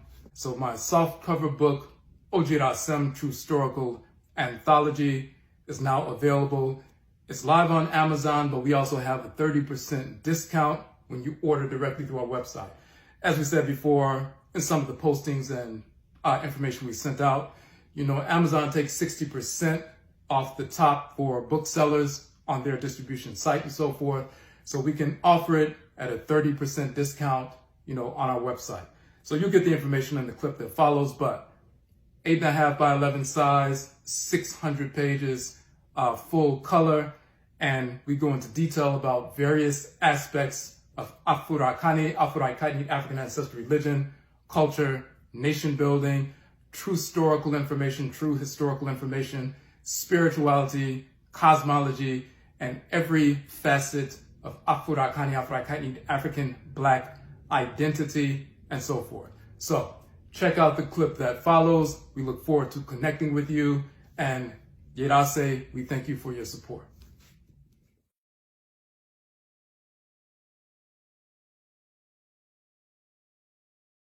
Odwirafo True Historical Anthology. This is a collection of 12 books in one volume written by Odwirafo Kwesi Radnehmpata Akan. This 600-page anthology is comprised of 12 books within the 31-book corpus published by Odwirafo, which focus on true story, cosmology, ritual, identity, and nation-building restoration for Afurakani, people, African Black people, wherever we exist in the world. Included within this anthology is the origin of the fictional characters Jesus, Allah, Yahweh, Buddha, and more. The etymology of the term God in the language of ancient Kemet, quote-unquote, Egypt. Origin of the term Afuraka, Afurayat, Africa in Kemet. Etymology and cosmology of religion and spirit in Kemet. Ankh and Kara, the origin of the terms yoga and chakra in Kemet. Afurakani, Afurite Kaitnit, African Black Origin of Civilization. Divine Order in Afurakani, Afurite Kaitnit, African Cosmology. Ritual in Afurakani, Afurite Kaitnit, African Ancestral Religion. Nature of the soul as divine consciousness in Akan cosmology. More means dead. Male-female complementary balance in ancestral religion. Ancestresses, ancestors, goddesses, gods, biology, geology. Racial exclusivity in ancestral religion. Spirigenetic inheritance. Divine prohibition against dissexuality, homosexuality in Kemet. Black nation building, restoration, rooted in ancestral religion, and more. This anthology was curated to function as a volume that will positively transform the mind of any Afurakani, Afurite Kaitnit, African Black individual, youth, or adult who receives it. We examine every facet of Afurakani, Afurite Kaitnit, African identity, empowering readers to transform their minds and thus transform their condition wherever they exist in the world. Special 30% discount for our subscribers and followers. See our website to order now. Yerase.